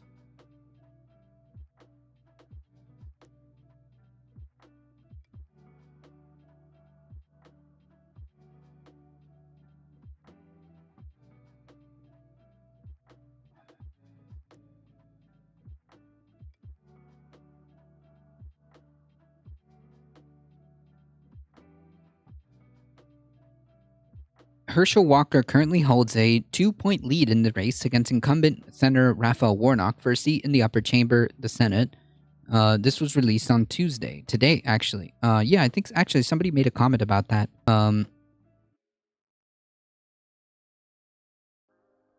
I just saw, yeah, he has a thin lead of 2 points. That is correct.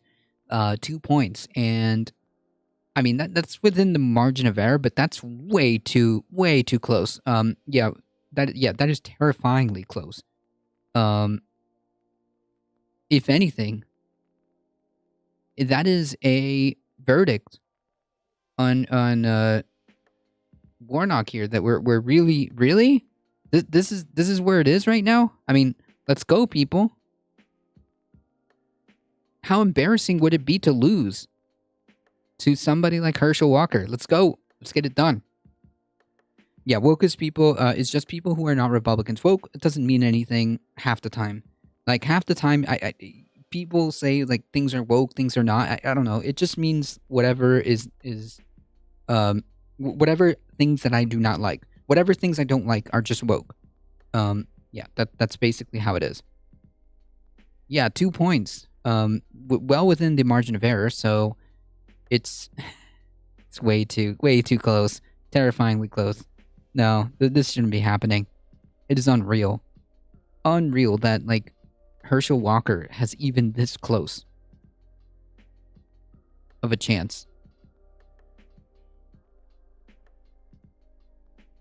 This guy has a chance. And if Democrats aren't careful, he'll win. He'll win.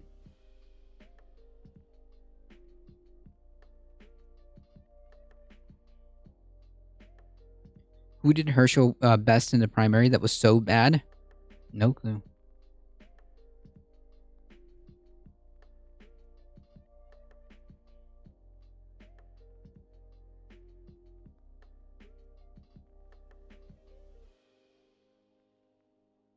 He comfortably won the nomination.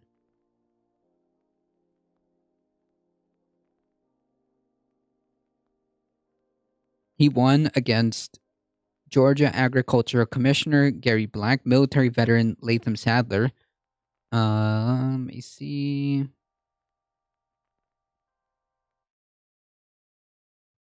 Josh Clark and Kelvin King and Jonathan McCollum. I have no idea who any of these people are.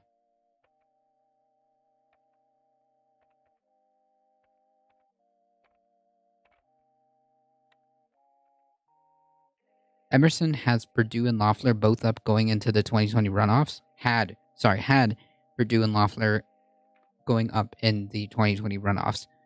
Yeah, that didn't end up panning out, did it?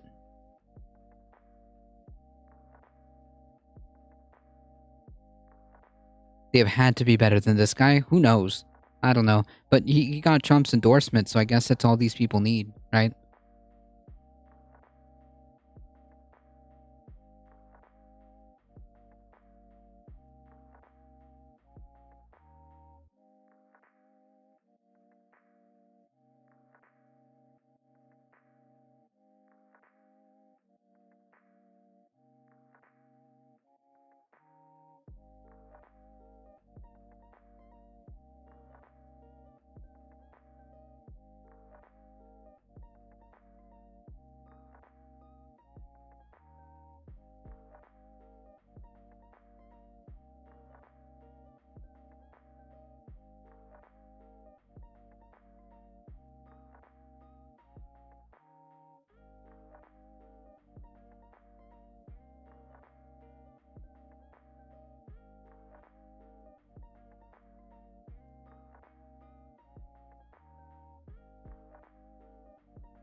All right.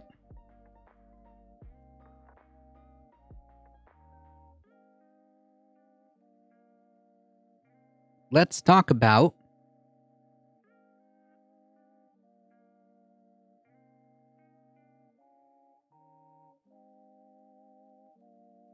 free speech warrior Elon Musk. Tesla illegally restricted union shirts, said the labor board rules. Tesla violated labor law by restricting employees from wearing pro-union shirts. The NLRB ruled, overturning a Trump-era precedent that took a narrower view. Wearing union insignia, whether a button or a t-shirt, is a critical form of protected communication, i.e. free speech. Yeah.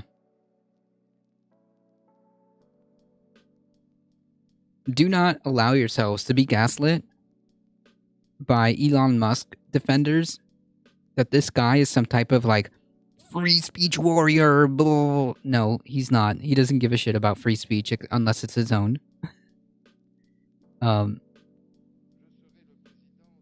NLRB chairman Lauren McFerrin said in a statement after the 3-2 ruling by the agency's Democratic majority. For many decades, employees have used insignias to advocate for their workplace interests, from supporting organizing campaigns to protesting for unfair conditions in the workplace, and the law has always protected them.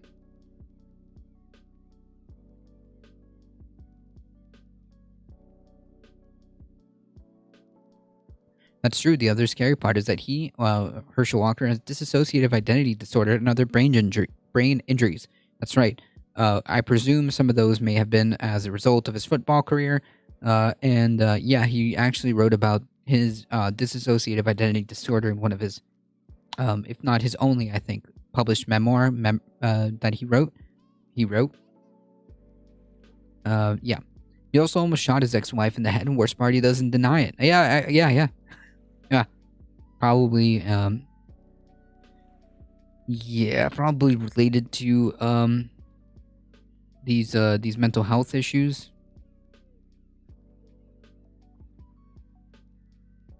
The electric car maker required production workers to wear black shirts with the Tesla logo, or occasionally all black shirts when the supervisor gave permission. According to the ruling, the majority said that the policy interferes with worker rights under the 1935 National Labor Relations Act. The company did not respond for a request to comment on the ruling. Tesla had agreed that its dress code was meant to prevent clothing from mutilating cars, and that employees were free to display other sorts of union insignia on the job.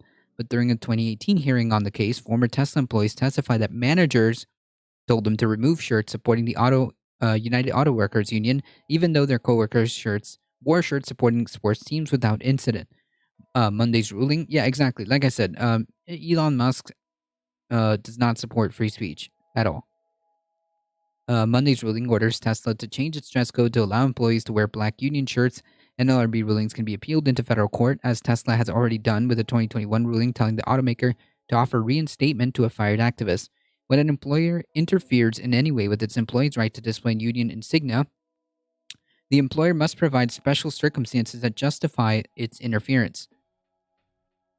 The NLRB majority said in its ruling. In their dissent, the board's Republican members accused the majority of distorting decades of precedent, and that the ruling effectively declares illegitimate any employer uniform or policy or dress code that prohibits employees from substituting union apparel for required clothing.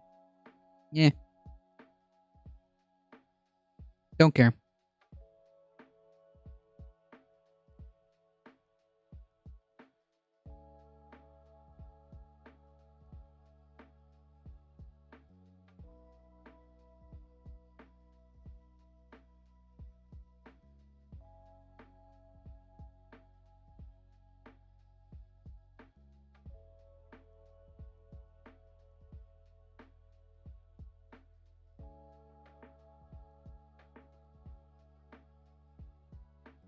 Remember, free speech advocate.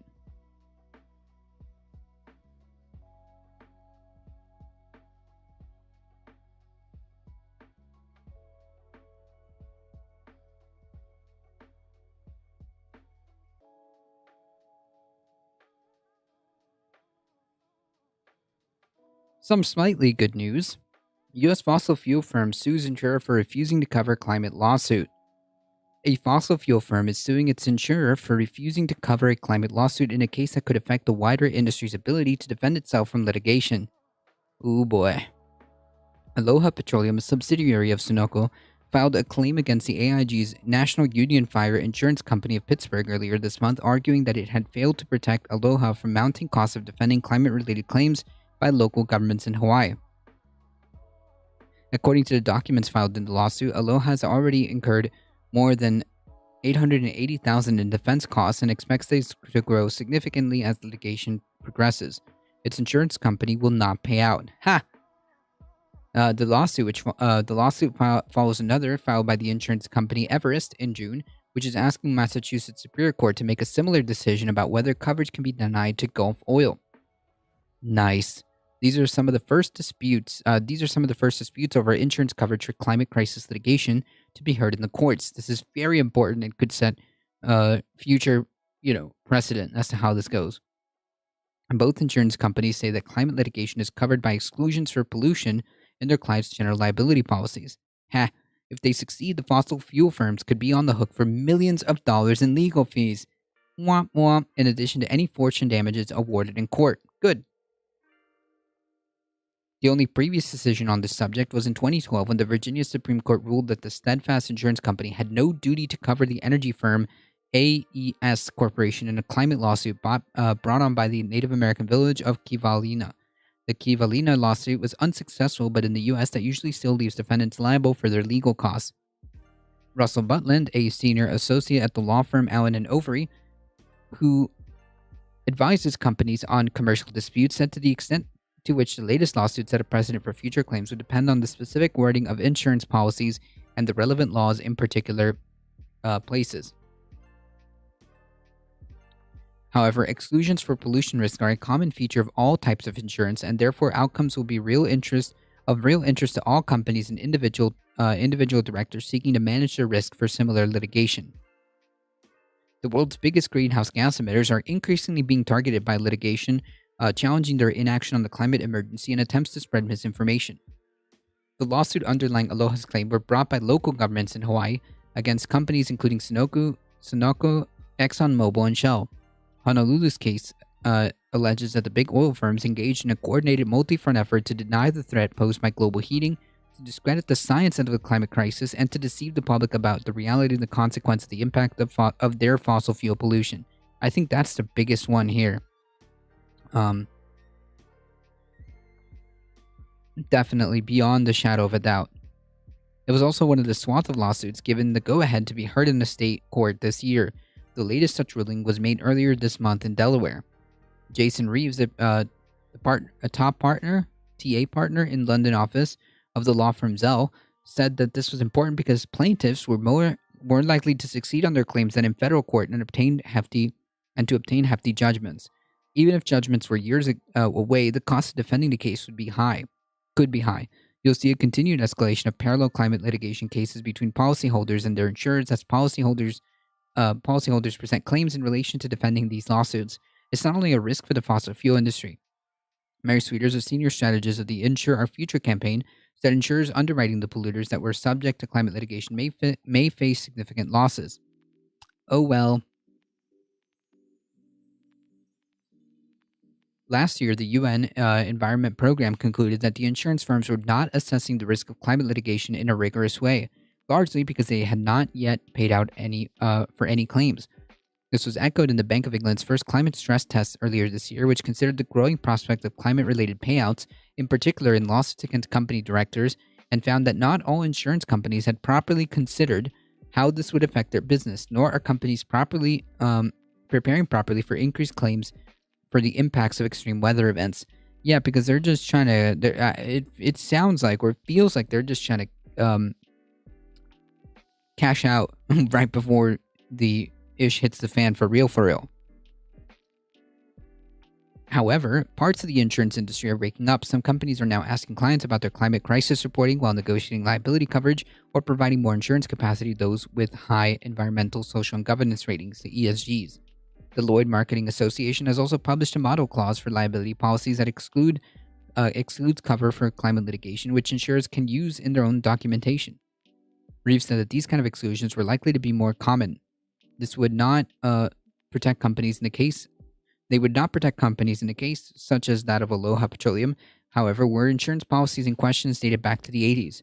None of these insurers or fossil fuel companies involved in the latest lawsuits responded to the Guardian's request for comment, but in its latest ESG report, AIG recognized that climate lawsuits had increased in recent years. While these kind of actions have not resulted in material losses, AIG continues to assess the evolving norms for disclosure and expectations for corporate action around climate change, which create the potential for more climate-related litigation.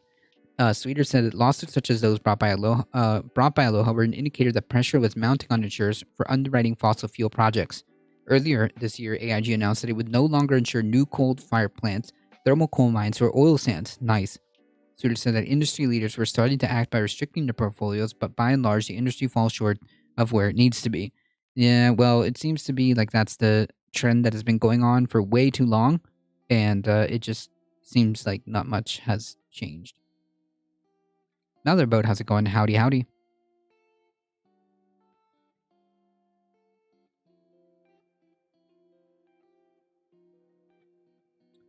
Commercial is running.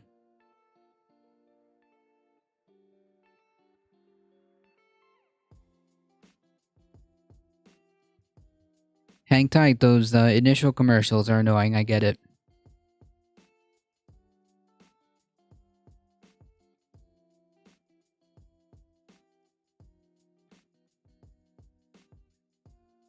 Commercial is clear. Cool, welcome.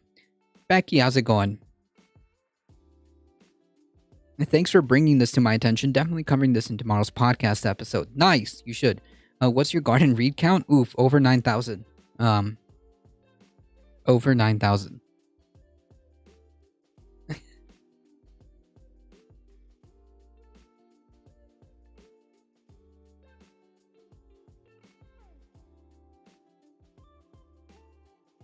Holy shit. I don't know. I'm gonna be honest. Oh no, wait. 89 articles in the last year alone. But I'm gonna be honest. I have a feeling that I've read more than 89 articles. That seems like too little. That seems like too little. And that was last year.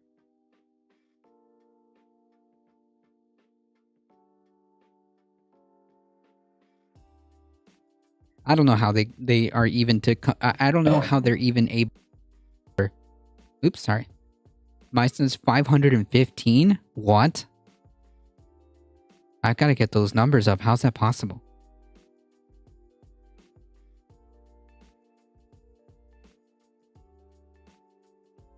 That's wild. 515. Woo! Yeah, but that seems more plausible though, right? It feels like 89 is too small of a number.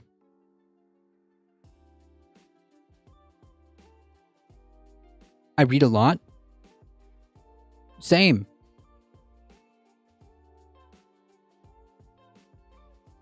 Folks, if you have a second, yeah, I feel like yours is low. Yeah, it definitely feels that way. Folks, if you have a second, please go to twitch.tv/Mechasphere. Go give him a follow. She does phenomenal work. And more importantly, go check out the podcast. Hold on. That's what, 2.5 every day? No, right? Oh yeah. 5:15. Yeah.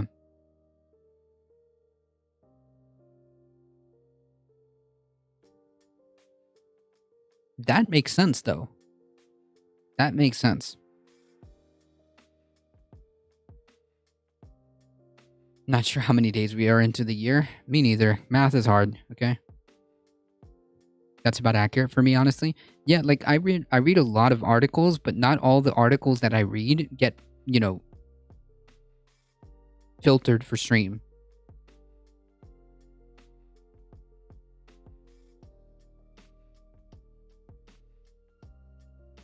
Not all articles get filtered for stream, so I'm pretty sure like that count is wrong. But whatever. It's okay.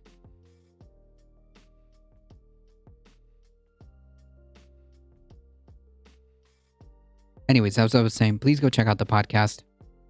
Do the thing, all right? Like, comment, share, subscribe, do the thing. Climate energy deal. And what are the UK PM's frontrunners' views on solar and fracking? Welcome to the Climate Recap from the Beckosphere Climate Corner, your go-to place for international... All right, prediction, not good. The UK's Prime Minister frontrunners, not good, probably. And US-based climate news. I'm Becky Hoke, a climate communicator. Today is Tuesday, August 30th. Let's jump right into today's news.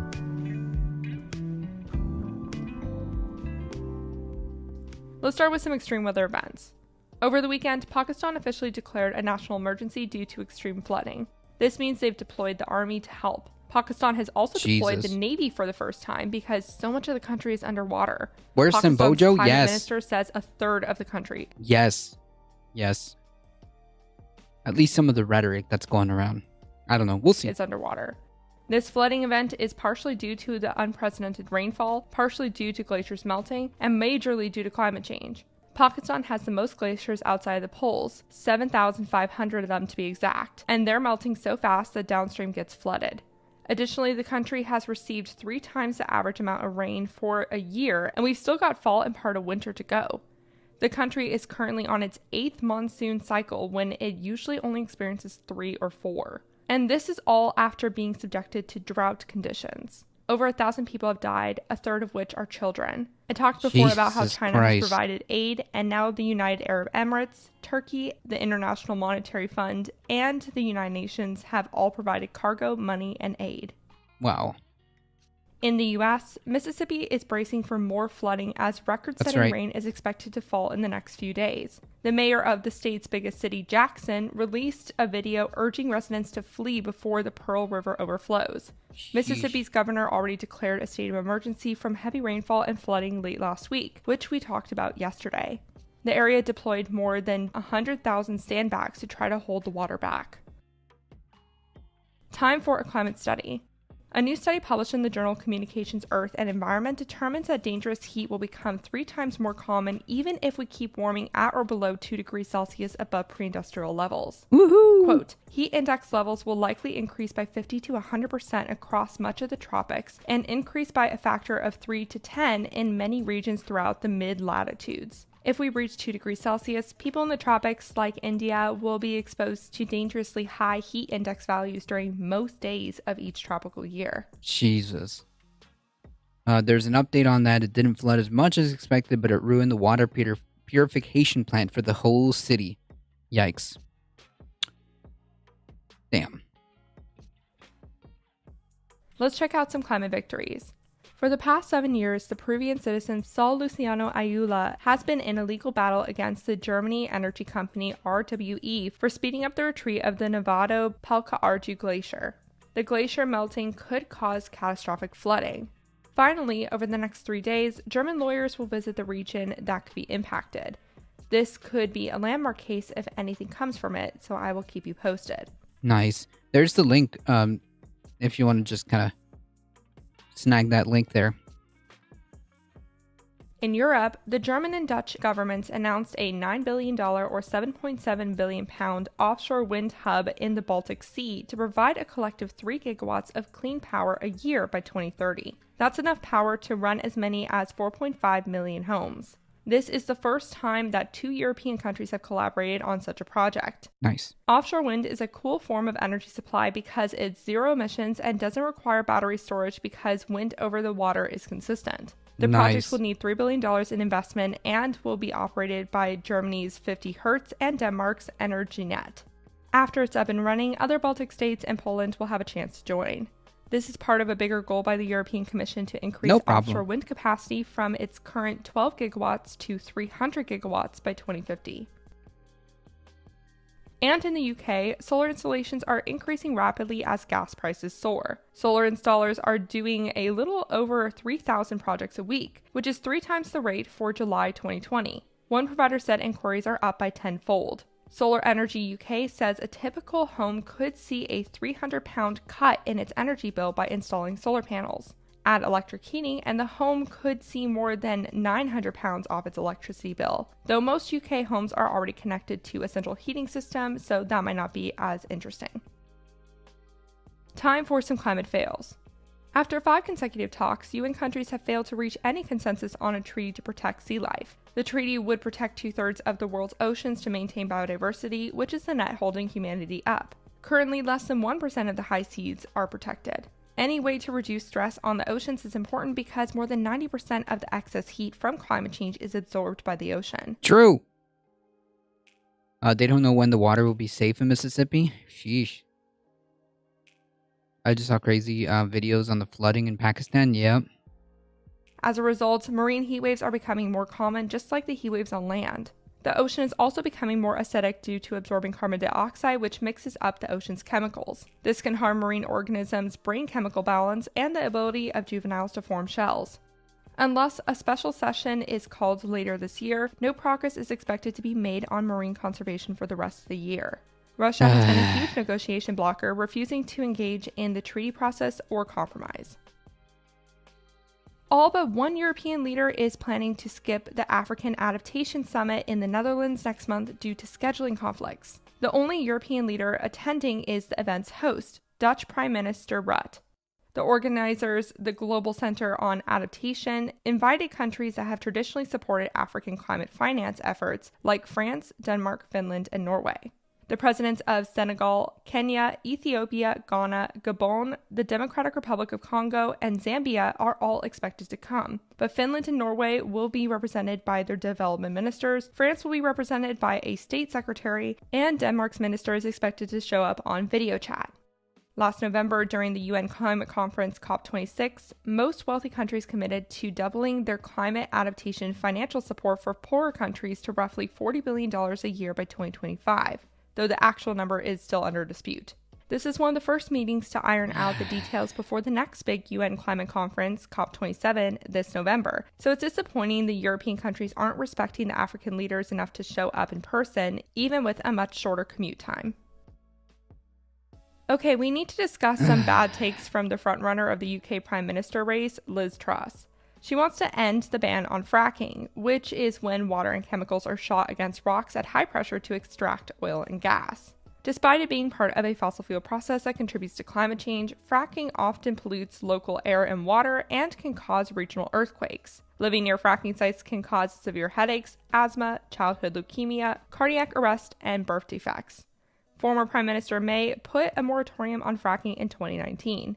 Truss says fracking will only occur around communities that approve it, which might mean it won't happen much at all because most people in the UK don't support bringing fracking back. Truss says lifting the moratorium on fracking will help increase domestic energy supplies, which makes the country less reliant on Russian fossil fuels. But you could invest all that money and energy and resources into renewables and also not be reliant on Russian energy or Russian fossil fuels, because this conflation between energy and fossil fuels, it's like they tried to ingrain in your brain that these two are necessary, when that's not the case. Shale gas executives don't see the industry developing fast enough to impact gas prices. For one, there's just less domestic gas available, and the stuff that is there is harder to reach. Putting fracking back on the table will produce less than 1% of the UK's gas demand for more than 3 years and won't produce more than 5% of the supply until the late 2020s. Another bad take Truss has is on ground-mounted solar power. Both she, the other Prime Minister candidate Rishi Sunak, and other Conservative MPs are pushing the idea that solar is using up valuable farmland space. Even though this form of solar power currently covers just 0.1% of the country's ground, and even the most ambitious clean energy projections only see solar taking up 0.3% of UK land, which is only 0.5% of the amount that farmland takes up. Golf courses take up twice that amount of land right now. True, why are golf courses still a thing? That is a good point. Solar energy and farmland don't have to mutually be exclusive. Agrivoltaics is when solar panels provide shade to crops while crops help cool solar panels. So that's a 2 for 2 for bad takes, Ms. Truss. Finally, I want to end today's episode with some carbon capture and storage news. Yeah, I knew it. These freaking conservative Tories. The stuff that they come up with is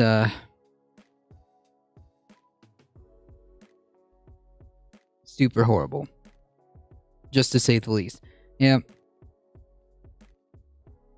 that's unfortunate. The Norwegian carbon storage company Northern Lights announced it will store CO2 produced from the fertilizer company Yara's Dutch operations. Northern Lights is a joint venture launched in 2020 by the oil firms Equinor, Total Energies, and Shell to inject CO2 from industrial plants into rock formations under the North Sea. This is the first commercial agreement on cross-border CO2 transport and storage signed anywhere in the world.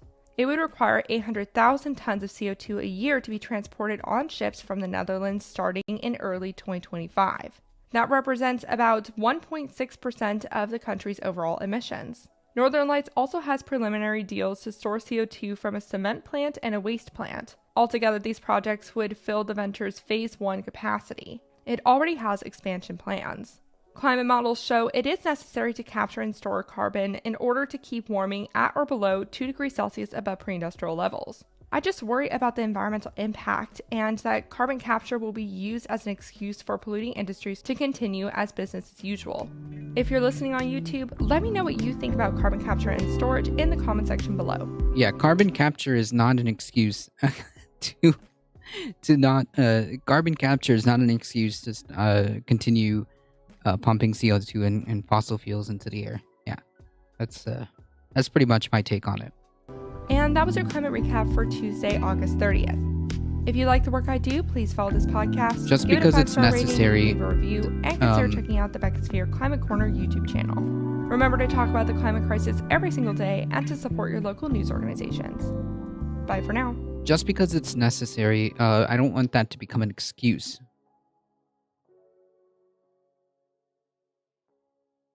I was like, look, we did carbon capture. Now that means we don't need to stop pumping out fossil fuels. No, that's not how that works.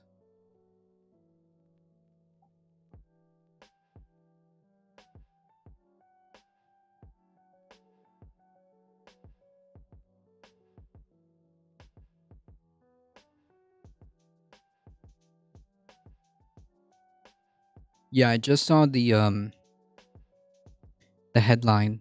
National Guard is handing out water as the Jackson's main water facility fails. Yikes. I feel like carbon capture and storage should only be allowed for heavy industry and direct air capture. Yeah, I mean, like, there is a place for it.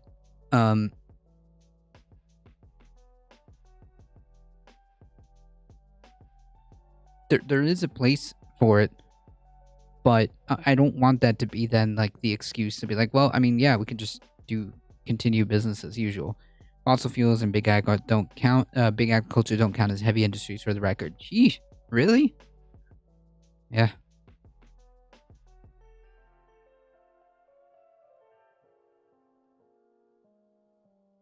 Well, ideally, these industries would cease to exist in the near future.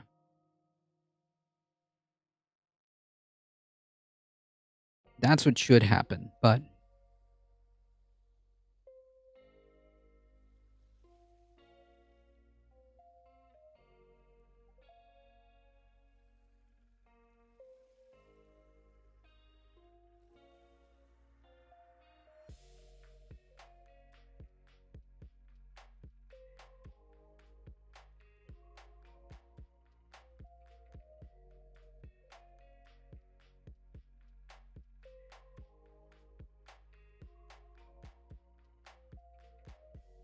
all right, folks, we got through everything. We did it. And we did it in record time before 7:30, which is perfect. Which is absolutely perfect.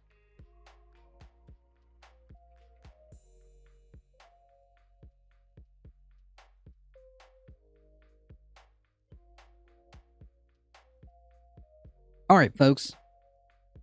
If you enjoyed the content, don't forget to hit the follow button. We are here Monday through Thursday, 5 p.m. Eastern Time. Join us on Sundays around noon Eastern Time for Sunday Fundays. head on over to the YouTube channel, do the subscribe. Spread the word far and wide that this is the chillest place to be for news and politics. Make sure you check out these wonderful folks here with the little diamond.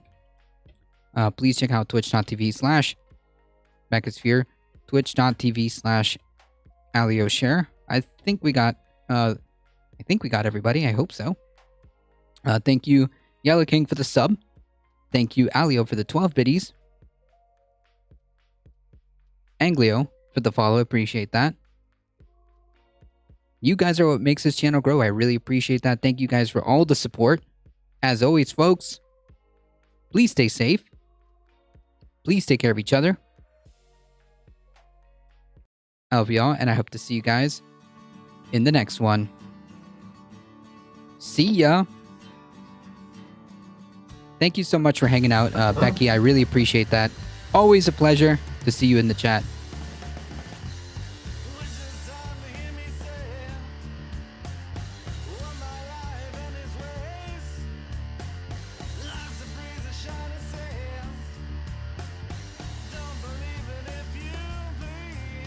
Great to see you. Thank you so much. Great to see you in chat too.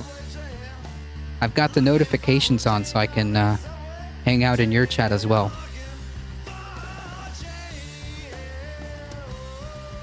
Alright, folks. We are heading out in 5, 4, 3, 2, 1. See ya.